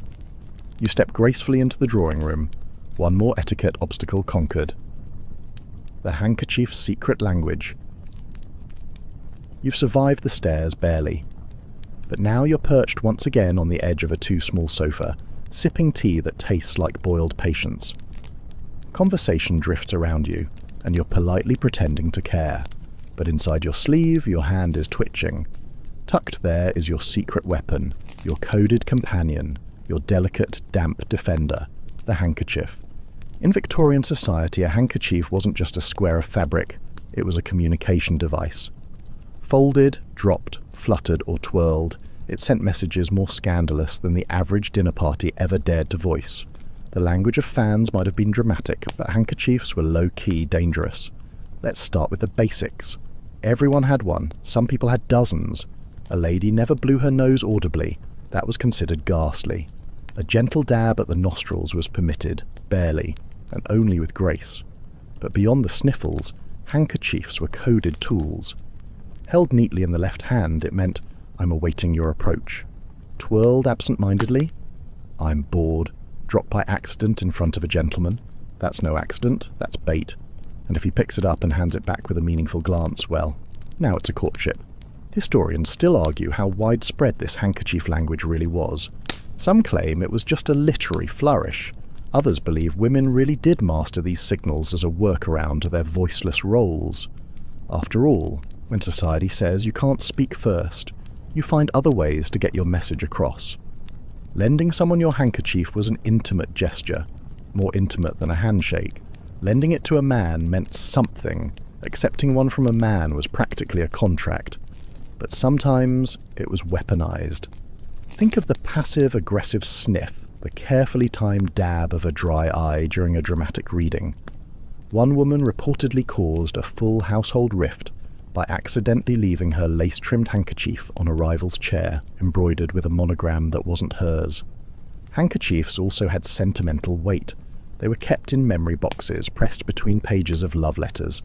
They were handed down mother to daughter as tokens of femininity and restraint. They absorbed more than tears. They absorbed history. And then there was the mourning handkerchief, black-edged, starched and thick with symbolism, used in funerals and periods of grieving that could last for years. So tonight, as you tuck your handkerchief back into your sleeve, carefully folded, scented with rosewater, and embroidered with just the right degree of subtlety, you know its power. It is protection, expression, and sometimes even defiance. And tomorrow, when you see him again, you just might drop it on purpose. The moral compass on your head. It's a new morning. A fresh breeze flutters the lace curtains. You, meanwhile, are locked in your bedroom in a state of absolute panic. Why? Because your hair is wrong. Victorian hair etiquette wasn't just about curls and combs. It was a full-time moral compass perched on your scalp. Your hair says everything before your mouth gets a chance to say anything at all. Hair was sacred, literally. It was tied to virtue and emotional state. Wild hair meant a wild woman. Perfectly coiled ringlets meant modest, well-raised, and just the right amount of repressed. You were expected to wear your hair up, always, unless you were under 13 or mourning. Letting your hair hang loose as a grown woman was reserved for the deeply ill or the artistically unhinged, and your hair had to be styled thoughtfully, tastefully, laboriously. Enter the pins. So many pins. You will spend at least half an hour each morning twisting your hair into a soft yet structured arrangement that looks effortless but requires a small engineering degree. Buns, braids, coils, and the occasional Grecian knot were all in fashion, but not too high. Showy, not too low, slouchy. Somewhere near the back crown of the head seemed safe. Of course, the materials mattered. Hairbrushes with natural bristles, tortoiseshell combs, ivory pins. Hair oil was a must, rose-scented preferably. A greasy sheen was in. Dry hair meant neglect, or worse, poverty. And let's talk about hair washing, or more accurately, the lack thereof. Weekly hair washing wasn't common because water was a production. Instead, they brushed a lot, 100 strokes a night. It wasn't just vanity. It was believed to stimulate the scalp, distribute oils, and prevent moral decay. The truly unhinged part? Hair as a keepsake. Victorians loved to gift locks of hair. Romantic partners exchanged curls tied with ribbon. Mothers snipped baby curls to keep in lockets. Mourning jewellery, bracelets, brooches, even full wreaths were made from the braided hair of the deceased. It's equal parts touching and morbid. And speaking of mourning, hair rules got even more complicated if you were grieving. For a widow in deep mourning, elaborate hairstyles were frowned upon. You wore your hair low and simple, possibly veiled. You were to look solemn, but still tidy. But here's the twist. Some women loved it. Hair was one of the few aspects of appearance they could control. It was private and public, yours but also society's. And within the tight confines of acceptable style, some found creativity. They developed signature twists, subtle ways to signal rebellion, or at least distinction. And there were outliers. Women who wore their hair shockingly short or scandalously loose. The papers fainted, but the next season the soft fringe bob became a quiet trend among younger ladies. So now, as you adjust the final pin, smooth the last flyaway, and glance one last time in the mirror, you breathe deep. Your hair is perfect. Quietly dignified, not too interesting, not too plain. Just enough to earn polite nods from the other ladies, because in the end your hair doesn't just sit there, it speaks. And tonight it says, I know exactly what I'm doing, even if you absolutely, definitely do not. The perilous laugh. You've managed your hair, your gloves, your calling cards. You've climbed the stairs with grace and survived the dinner seating chart unscathed. You're practically royalty until you laugh. Just a little chuckle, a tiny well-earned burst of amusement at Lord Batten's absurd opinion that cucumbers are naturally spicy. And suddenly, the room shifts. Heads turn. Eyebrows twitch. A silence heavier than your bustle settles in. Because tonight, dear friend, you have committed the crime of improper laughter. Victorian women, you see, were expected to express amusement the way one might react to a particularly tasteful doily. With quiet, composed appreciation, anything louder than a mild titter, dangerous. Loud laughter was unladylike, undignified, and worst of all, vulgar. A lady should cover her mouth, not hide her face like a ninja, but delicately, as if catching a butterfly of amusement before it flutters away. The volume must stay low. The eyes can sparkle but not roll. The shoulders may shake slightly, but any indication of a real body involved in the laugh is unthinkable. Etiquette books offered actual instructions on how to laugh. You were to be mirthful, not boisterous, amused, not gleeful. No open mouths, no toothy grins, a smile that lingers. Charming. A giggle that echoes. Dreadful. It wasn't just laughter itself, it was who you laughed at. Making fun of someone above your station dangerous? Laughing with someone of higher status? Risky. Mocking anyone in the room? Utterly off limits. Most safe? Laughing at yourself as long as it was gentle and didn't imply actual self-awareness.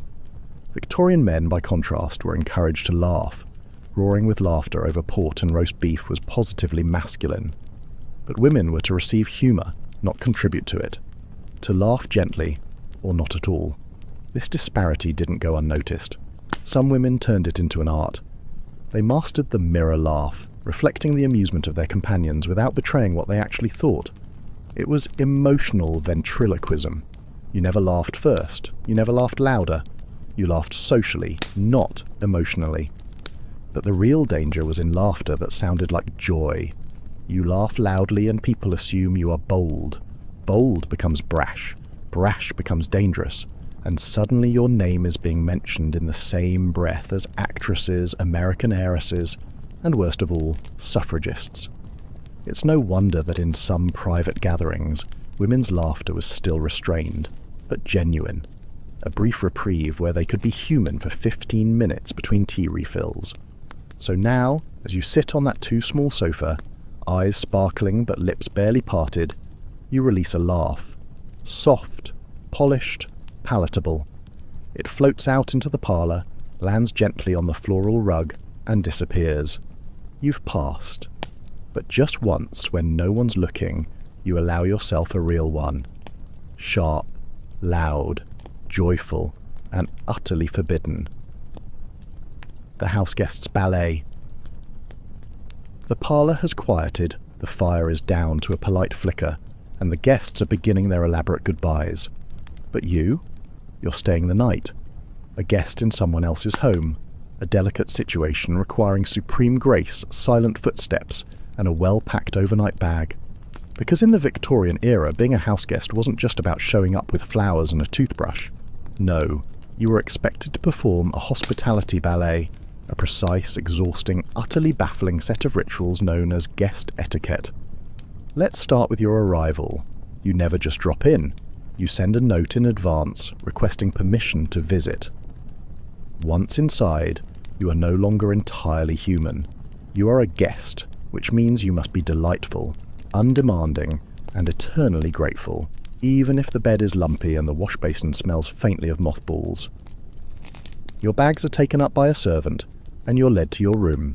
There's a pitcher of water, a comb you probably won't use, and a bell pull cord that you are absolutely terrified to touch. What if you summon someone by accident? So you don't touch it. Then comes the guest book. Many homes kept one, a large leather-bound tome in which you are expected to write your name, date of arrival, and perhaps a sentiment like, "So honoured to be among such dear friends." Anything less than syrupy flattery marked you as ungrateful.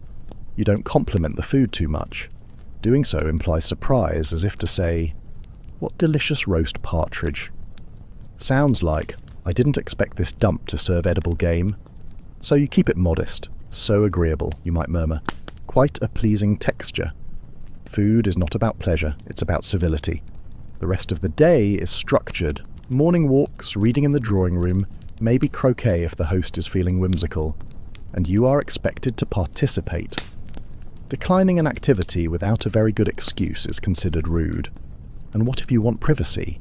Hilarious. You have none. Your room may not lock, and Victorian houses, for all their grandeur, were often drafty and creaky. Everyone hears everything, so you tread lightly, cough discreetly, and do not slam doors under any circumstances. And when it's time to leave, you do not simply pack and go. You must say goodbye to every member of the household, leave a final note or small token for your hostess, and express hope that you have not disturbed the serenity of her home. There's even a belief that overstaying your welcome brings misfortune. 3 nights is civility, said one etiquette book. 4 invites fate. So you time your departure with surgical precision, and once you're gone, the host will definitely talk about you. She was punctual to breakfast. He walked too heavily. Her boots left a mark. These aren't just comments, they're votes on whether you'll be invited again. So, as you climb into the carriage, gloved hands folded, hat perfectly centered, you allow yourself a breath of relief. You didn't break anything. You didn't overstay. You didn't get caught humming in the hallway. You were the perfect Victorian guest, even if you secretly hate croquet. Letters, ink, and silent secrets. You've returned from your house visit, gracefully declined a 3rd slice of boiled pudding, and your hair still smells faintly of someone else's lavender soap. But before you can collapse in a grateful heap, you remember you've got to write letters, and not just any letters, proper ones. Because in the Victorian world, communication wasn't just about saying the right thing. It was about writing the right thing with the right ink on the right paper, folded the right way, sealed with the right wax, and scented with the appropriate level of tragedy. Your writing paper must be cream or pale blue. A subtle monogram is acceptable, provided it doesn't scream, "I designed this myself with dreams of grandeur." Envelopes? Ungummed. You seal them with wax, of course. And yes, there is a correct wax for every occasion. Bright red is romantic, black wax is for mourning, blue is for friendships. Your ink must be black or dark blue. Violet is flirtatious, and green ink, as we've noted, is for rebels and poets. But now you add your secret ingredient, scent. Some women dip their letter paper in rose water or orange blossom before drying it flat between books. Others dabbed perfume on a separate sheet and slipped it into the envelope as a scented decoy. A letter that smelled faintly of lavender was familial. One dabbed with violet was romantic. Gardenia, bold, jasmine, suggestive, musk. Now you're playing with fire and everyone knows it. And then there was what you wrote. Victorian letter writing was emotional ballet. Every line had layers. "I trust this finds you in good health" could secretly mean, "I've been thinking of you at odd hours." You might reference an object. "The book you lent me has been a fine companion," as a code for, "I'm not entirely over our last conversation." The letters could be read aloud, so whatever you wrote needed to withstand public scrutiny. Many women even drafted their letters on scrap paper first, editing for tone and margin alignment. And once your letter is perfectly crafted, you fold it in thirds, tuck it into the envelope with the writing facing inward, then melt a bit of sealing wax and voila. One socially safe communication ready to be delivered. But what about letters you receive? You wait. Responding too quickly makes you look overeager. Waiting too long makes you seem aloof. The sweet spot? 3 to 5 days. One fringe favourite technique involved warming the envelope slightly before delivery, enough to awaken the perfume and ensure it hit the recipient right in the nostalgia. Of course, the risk of discovery was high. Imagine your brother accidentally warming your letter to dry a raindrop, and suddenly learning that you think Lady Bovington's wig is shaped like a confused hedgehog. So tonight, as you tuck your final folded missive into its envelope, seal it with wax and whisper, "Please don't fall into the wrong hands," you feel a flicker of satisfaction. Because in a world where speaking too freely was dangerous, writing became an act of quiet rebellion. And your rebellion smells faintly of lavender and heartbreak. The chair-warming scandal. You've written your letters, and you're back in the drawing room for another polite social gathering. The tea is tepid, and Lord Pelham is once again attempting to explain why the Crimean War was good for morale. You need to sit down desperately, but you can't. Not in that inviting armchair by the hearth, because it's still warm. Welcome to the bizarre social phenomenon of chair warming, and why Victorian women had to be hyper-aware of where and when they sat. In polite society, sitting in a warm seat, especially one recently vacated by a man, was considered vaguely inappropriate. Why? Because it suggested intimacy, bodily heat, presence. In a world that flinched at the sight of an uncovered wrist, the lingering warmth of someone's posterior was just too much. This rule, of course, applied mostly to women. Men could plop into any seat without much thought. But for women, the etiquette was layered, awkward, and full of potential peril. Say a gentleman had been sitting in the window seat. He stands up to fetch tea. The seat is now vacant, yes, but it is also contaminated. You, the observant and ever so proper lady, must now wait. How long? Enough for the chair to cool, a few minutes at least. It gets worse. If you do sit down, and someone notices, a raised eyebrow, a glance between friends, a note made for future gossip. Miss Trenworth sat in Sir Edmund's chair, still warm, shameless. Historians are divided on whether this rule was widespread or more of a fringe fixation, but either way, the implications were real. A woman's relationship to furniture wasn't just physical, it was symbolic. Even the act of claiming a chair was tricky. You were supposed to hover politely, perhaps float by, and happen to rest when someone insisted. And if a gentleman offered you a seat, you were to hesitate, protest once, maybe twice before accepting. Too eager, and you risked seeming forward. The goal was to appear as though you were doing him a favour by allowing yourself to be seated. And let's not forget how you rose from a chair. Not too fast, you might seem startled. Not too slow, you might seem reluctant. You pressed your gloved hands on the armrests, leaned slightly forward, and rose as if lifted by an invisible string. If your skirts swished, fine. If anything got caught in the upholstery and required tugging, ruinous. So now, back to you. You're hovering, carefully scanning the room. That chair by the fire is empty, but it was occupied moments ago by Captain Frobisher. You decide to wait, casually perch on the edge of a nearby footstool, and smile serenely. You are neither so bold as to invade a man's warmth, nor so fragile as to collapse without cushioning. You're a woman of elegance, of restraint, of internalized seating anxiety. And when another chair opens, fully cooled, socially neutral, with just the right balance of form and fabric, you glide into it with the poise of someone who spent her entire life preparing for this exact moment. The parlour tightrope. You've claimed your seat with all the grace of a duchess on a cloud and managed to fold yourself into it without flashing a single petticoat ruffle. Your posture is textbook, but now you've reached the most treacherous terrain in the Victorian household. The parlour. This wasn't just a sitting room. It was the social proving ground, the place where reputations were built, broken and embroidered over. As you cross the threshold into the parlour, you're already being observed. You must greet the hostess first, always. A simple nod won't do. You need a slight curtsy and a few pleasantries like, "What a lovely arrangement of rhododendrons." Then if the room is full, you must select your spot carefully. The parlour is socially zoned like a chessboard. Near the fireplace is where the older ladies gather. By the piano, young hopefuls. Near the window, dangerous, too exposed to scrutiny. You find a spot on a love seat that already has a chaperone, a friendly matron perched on one side. Perfect. You're immediately seen as respectable and not lurking for flirtation. Then begins the parlour dance. Small talk. Not real talk, not opinions, not honesty. You might discuss the weather, the most recent charity fete, or a recent sermon. But the second you drift toward controversy, say the Irish question, or even a bold thought about Mrs. Montgomery's new bonnet, you've overstepped. You nod more than you speak. You laugh gently. You speak only when spoken to, unless you're introduced and prompted with a question. It's not a conversation, it's a performance of harmony. And then there's the piano, the parlour's crown jewel and its greatest curse. If you play, you must pretend not to want to.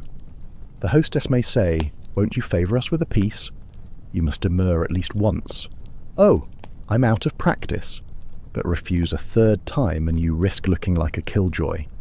When you finally sit, you play something modest, a light waltz, a Chopin prelude, something to say, I am educated, but not. I'm auditioning for the Paris Conservatoire. The most dangerous subject of all? Men. You do not bring up a gentleman unless he's royal, dead, or both. Even referencing your own brothers or cousins too frequently could be seen as a subtle way of parading connections. And heaven forbid you mention a gentleman's appearance.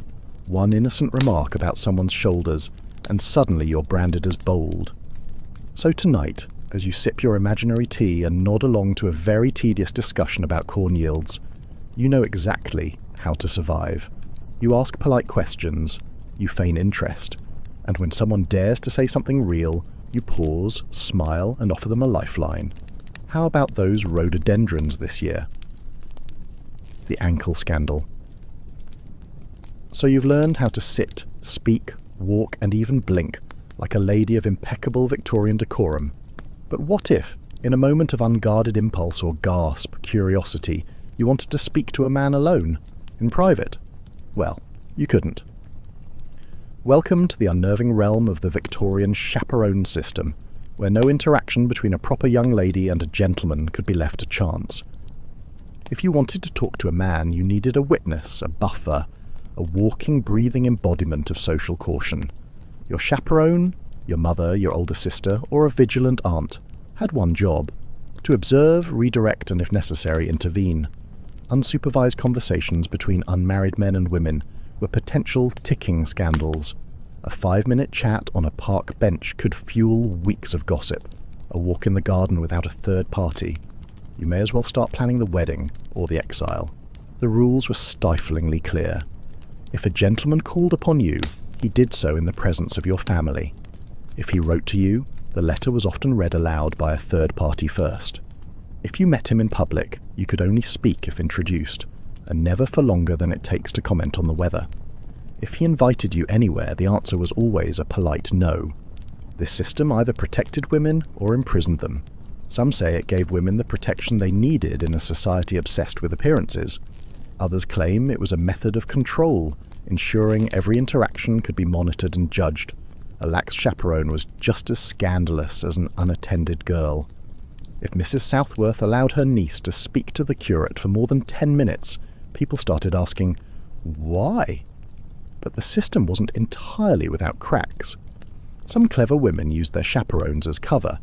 You might plan a walk through the park, and while your chaperone pauses to admire swans or lament the decline of moral poetry, you exchange quick words or even a handkerchief with your suitor. This was risky, thrilling, and often the only way to advance a relationship beyond polite weather commentary. So tonight, as you imagine yourself in your prim walking dress, you glance to your left. There she is, your chaperone, watching, waiting, ready to protect you or prevent you, depending on the moment. And you realize every step you take is shadowed not by danger, but by a very polite, very firm, very unshakable presence. The dance card and the waltz. You've withstood the chaperones, the language of lace, and the perilous world of conversational restraint. But now it's time to enter the true Colosseum of Victorian etiquette, the ballroom floor. In the Victorian era, a dance wasn't just a dance, it was a statement, a strategy, a public declaration of alignment and interest. It began with the dance card. You arrive at the ball and you're handed a small, dainty booklet. Inside are numbered slots for each dance of the evening. Your job to fill them with gentlemen's names, but not just any names. Your dance card had to balance social obligation with subtle ambition. Family, friends, dull cousins, and your chaperone's favourite vicar all required a slot. Leave them out and someone would definitely notice. This isn't Tinder. You're not allowed to switch partners mid-dance, and heaven forbid you accept 2 dances from the same man before you're engaged. Dancing twice with a man in a single evening meant something. It might not scream engaged, but it certainly whispered interested, and whispers travelled fast. Now, let's talk about the waltz. Ah, yes, the waltz. That slow, rotating, mildly scandalous embrace that changed the Victorian dance scene forever. When it first arrived, it caused absolute panic. Why? Because it involved touching, real, gloved, breath-sharing proximity. Before the waltz, dances were more like synchronized promenades. But the waltz, that was chest to chest, well, corset to coat, arms around waists, a brief yet blazing bubble of intimacy right in the middle of a chandelier-lit battlefield. At first, only married couples or daring debutantes attempted it, but as the years progressed, it became socially acceptable, with supervision. Your chaperone still watched from the sidelines like a hawk in pearls. The trickiest part was ending the dance. At its conclusion, your partner bowed, you curtsied, and he escorted you to your seat. Public delivery was mandatory. You exchanged the briefest of pleasantries, and then he vanished, or circled back to hover just enough to be noticed. And sometimes a girl might simply not dance. Maybe she was ill, or mourning, or making a silent protest. In those cases, she might sit quietly, her card blank, her gaze neutral. But that came with its own peril, the dreaded wallflower label. Wallflowers were women who, for whatever reason, weren't asked to dance. Once labelled, it was hard to shake. So tonight, as the string quartet strikes up a familiar tune, you glide onto the floor. Your gloves are tight, your card is full. You take your partner's hand, you step, and for a few dizzying moments beneath the gaslight and gilded cornices, you're not just a young lady surviving etiquette. You are dancing on the edge of danger, one turn at a time. The dinner table minefield.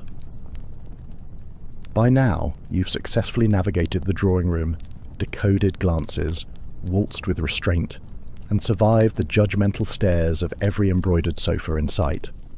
But all of that fades in comparison to the most terrifying arena in Victorian society, the dinner table. This wasn't just about eating, it was about performing a flawlessly choreographed act of elegance while covered in lace and surrounded by gravy-based landmines. You're seated between two gentlemen, strategically chosen by the hostess, and your job for the next 2 hours is to make small talk, eat without chewing audibly, and avoid committing one of the many dining taboos. Let's begin with the napkin. It's placed delicately on your lap, not tucked into your collar. You unfold it quietly and place it across your lap, as if it just drifted there by accident. Wipe your mouth discreetly. Never wipe your face. Never, under any circumstance, drop it. Dropping your napkin could mean disaster. If you bend down to grab it, you risk flashing a glimpse of ankle. Then, the cutlery situation. There is so much of it, aligned like battalions, and the rule is simple: work from the outside in. But in the panic of the moment, your mind goes blank. You glance to your left, you glance to your right, you copy them, you survive. But the real horror is the food itself. Victorian cuisine could be elaborate, unidentifiable, or just aggressively slimy. Jellied eels, brain cutlets, and boiled calves' feet were all fair game, and you must eat it politely. Take small bites, chew with your mouth closed. Never speak with food in your mouth. Never salt your food before tasting it. That implies you doubt the cook's ability, which is grounds for exile. If you dislike something, just leave it quietly. Making a face or pushing it aside will earn you a permanent slot on the scandal roster. And then we have the sauce conundrum. Sauces were everywhere, and they were dangerous. They dripped, they splashed, they betrayed. One flick of the wrist, and suddenly your elbow-length gloves are covered in a horrific terrine. Historians still debate whether the overuse of sauces was a culinary preference or a societal tactic to test composure under fire. After all, if you can maintain elegance with hot goose fat dribbling across your crinoline, you can handle anything. The end of dinner, even that was regimented. The hostess would give a subtle signal and the ladies would rise, leaving their napkins behind. They would sweep out of the room like a bouquet of whispering ghosts, heading for the drawing room while the men remained for cigars and politics. Once in the drawing room, you resumed your ladylike duties, polite conversation, quiet sighs, and pretending you definitely didn't almost sneeze into a salmon mousse. Morning, the gown of grief. The soup is settled, the lace gloves are peeled away, and you've survived yet another night of social survivalism. But now comes the most emotionally exhausting performance of all, One that requires no fans, no forks, no coy glances. Mourning. Because when someone in your life dies in Victorian England, you don't just grieve. You enter a rigid, multi-phase mourning ritual that could dominate your clothing and your social life for up to 2.5 years. Let's say your cousin, or heaven forbid your husband, passes away. Your sadness is expected, but your mourning behaviour must be flawless, starting with your wardrobe. You don't simply wear black, you wear mourning black, matte, non-reflective, often dyed with logwood. No jewellery, unless it's jet or made from human hair. Yes, hair. Mourning jewellery often featured woven locks from the deceased, worn in rings, brooches or lockets. It's romantic, maybe, and undeniably creepy. For a widow, this period of deep mourning lasts at least 1 year and a day. During that time, your wardrobe is basically a fashion prison. Black bombazine, crepe veils, jet jewellery, and bonnets so heavy with symbolism they could double as tombstones. No visiting, no attending social functions, no music, no smiling too much, and definitely no dancing. After a year, you might shift into half mourning. This meant you could wear grey or lavender, but not both at once. You might rejoin society in small, controlled ways. Even in grief, the etiquette was competitive. One woman wore mourning for 3 full years after her husband's death, earning her the nickname the Eternal Widow.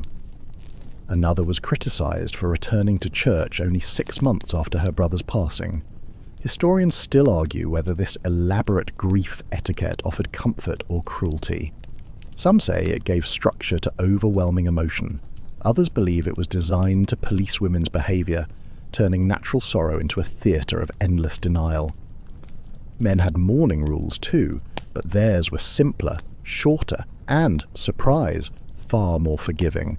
A black armband, a dark suit, and after a few months life resumed. Women, however, were expected to carry the visible burden of grief like a full-time job. To forget to mourn correctly could jeopardise not only your social standing, but also your moral reputation. A cheerful widow? Untrustworthy. A laughing mourner? Indecent. But through all this there was power in mourning. The power to set boundaries, to opt out of the marriage market, to claim space in a world that rarely allowed women to define their own roles. In the crepe and jet and silence, some found freedom, albeit cloaked in sorrow. So tonight, as you imagine yourself in the flickering candlelight of a darkened drawing room, your dress is heavy, your veil drawn. Your grief is visible, curated, and officially sanctioned. You sip your tea in silence, and for once, nobody expects you to smile. The veil of night. And now, finally, you let the veil fall away. Not the mourning kind, but the gauzy, imaginative one we've worn together tonight. The corsets unclasp, the gloves slip off, the ballroom hush fades. You're no longer balancing teacups, decoding fan signals, or avoiding eye contact.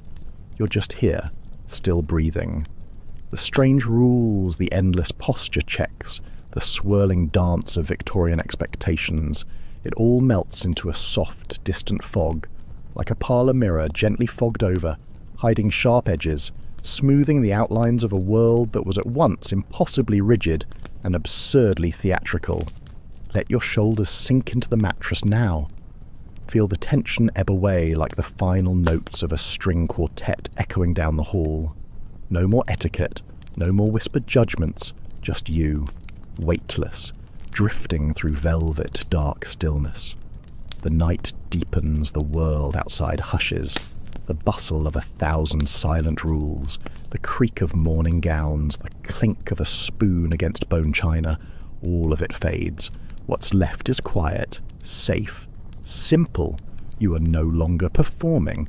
You are resting. Let yourself surrender to that slowness, that hush. Let your breathing stretch out like a curtain being drawn. You've survived the unspoken code of an entire era. Now it's time to sleep, not under the rules of society, but beneath the calm of your own soft quiet. You did well tonight. Sleep deeply now, knowing the world will still be there in the morning, just a little less corseted.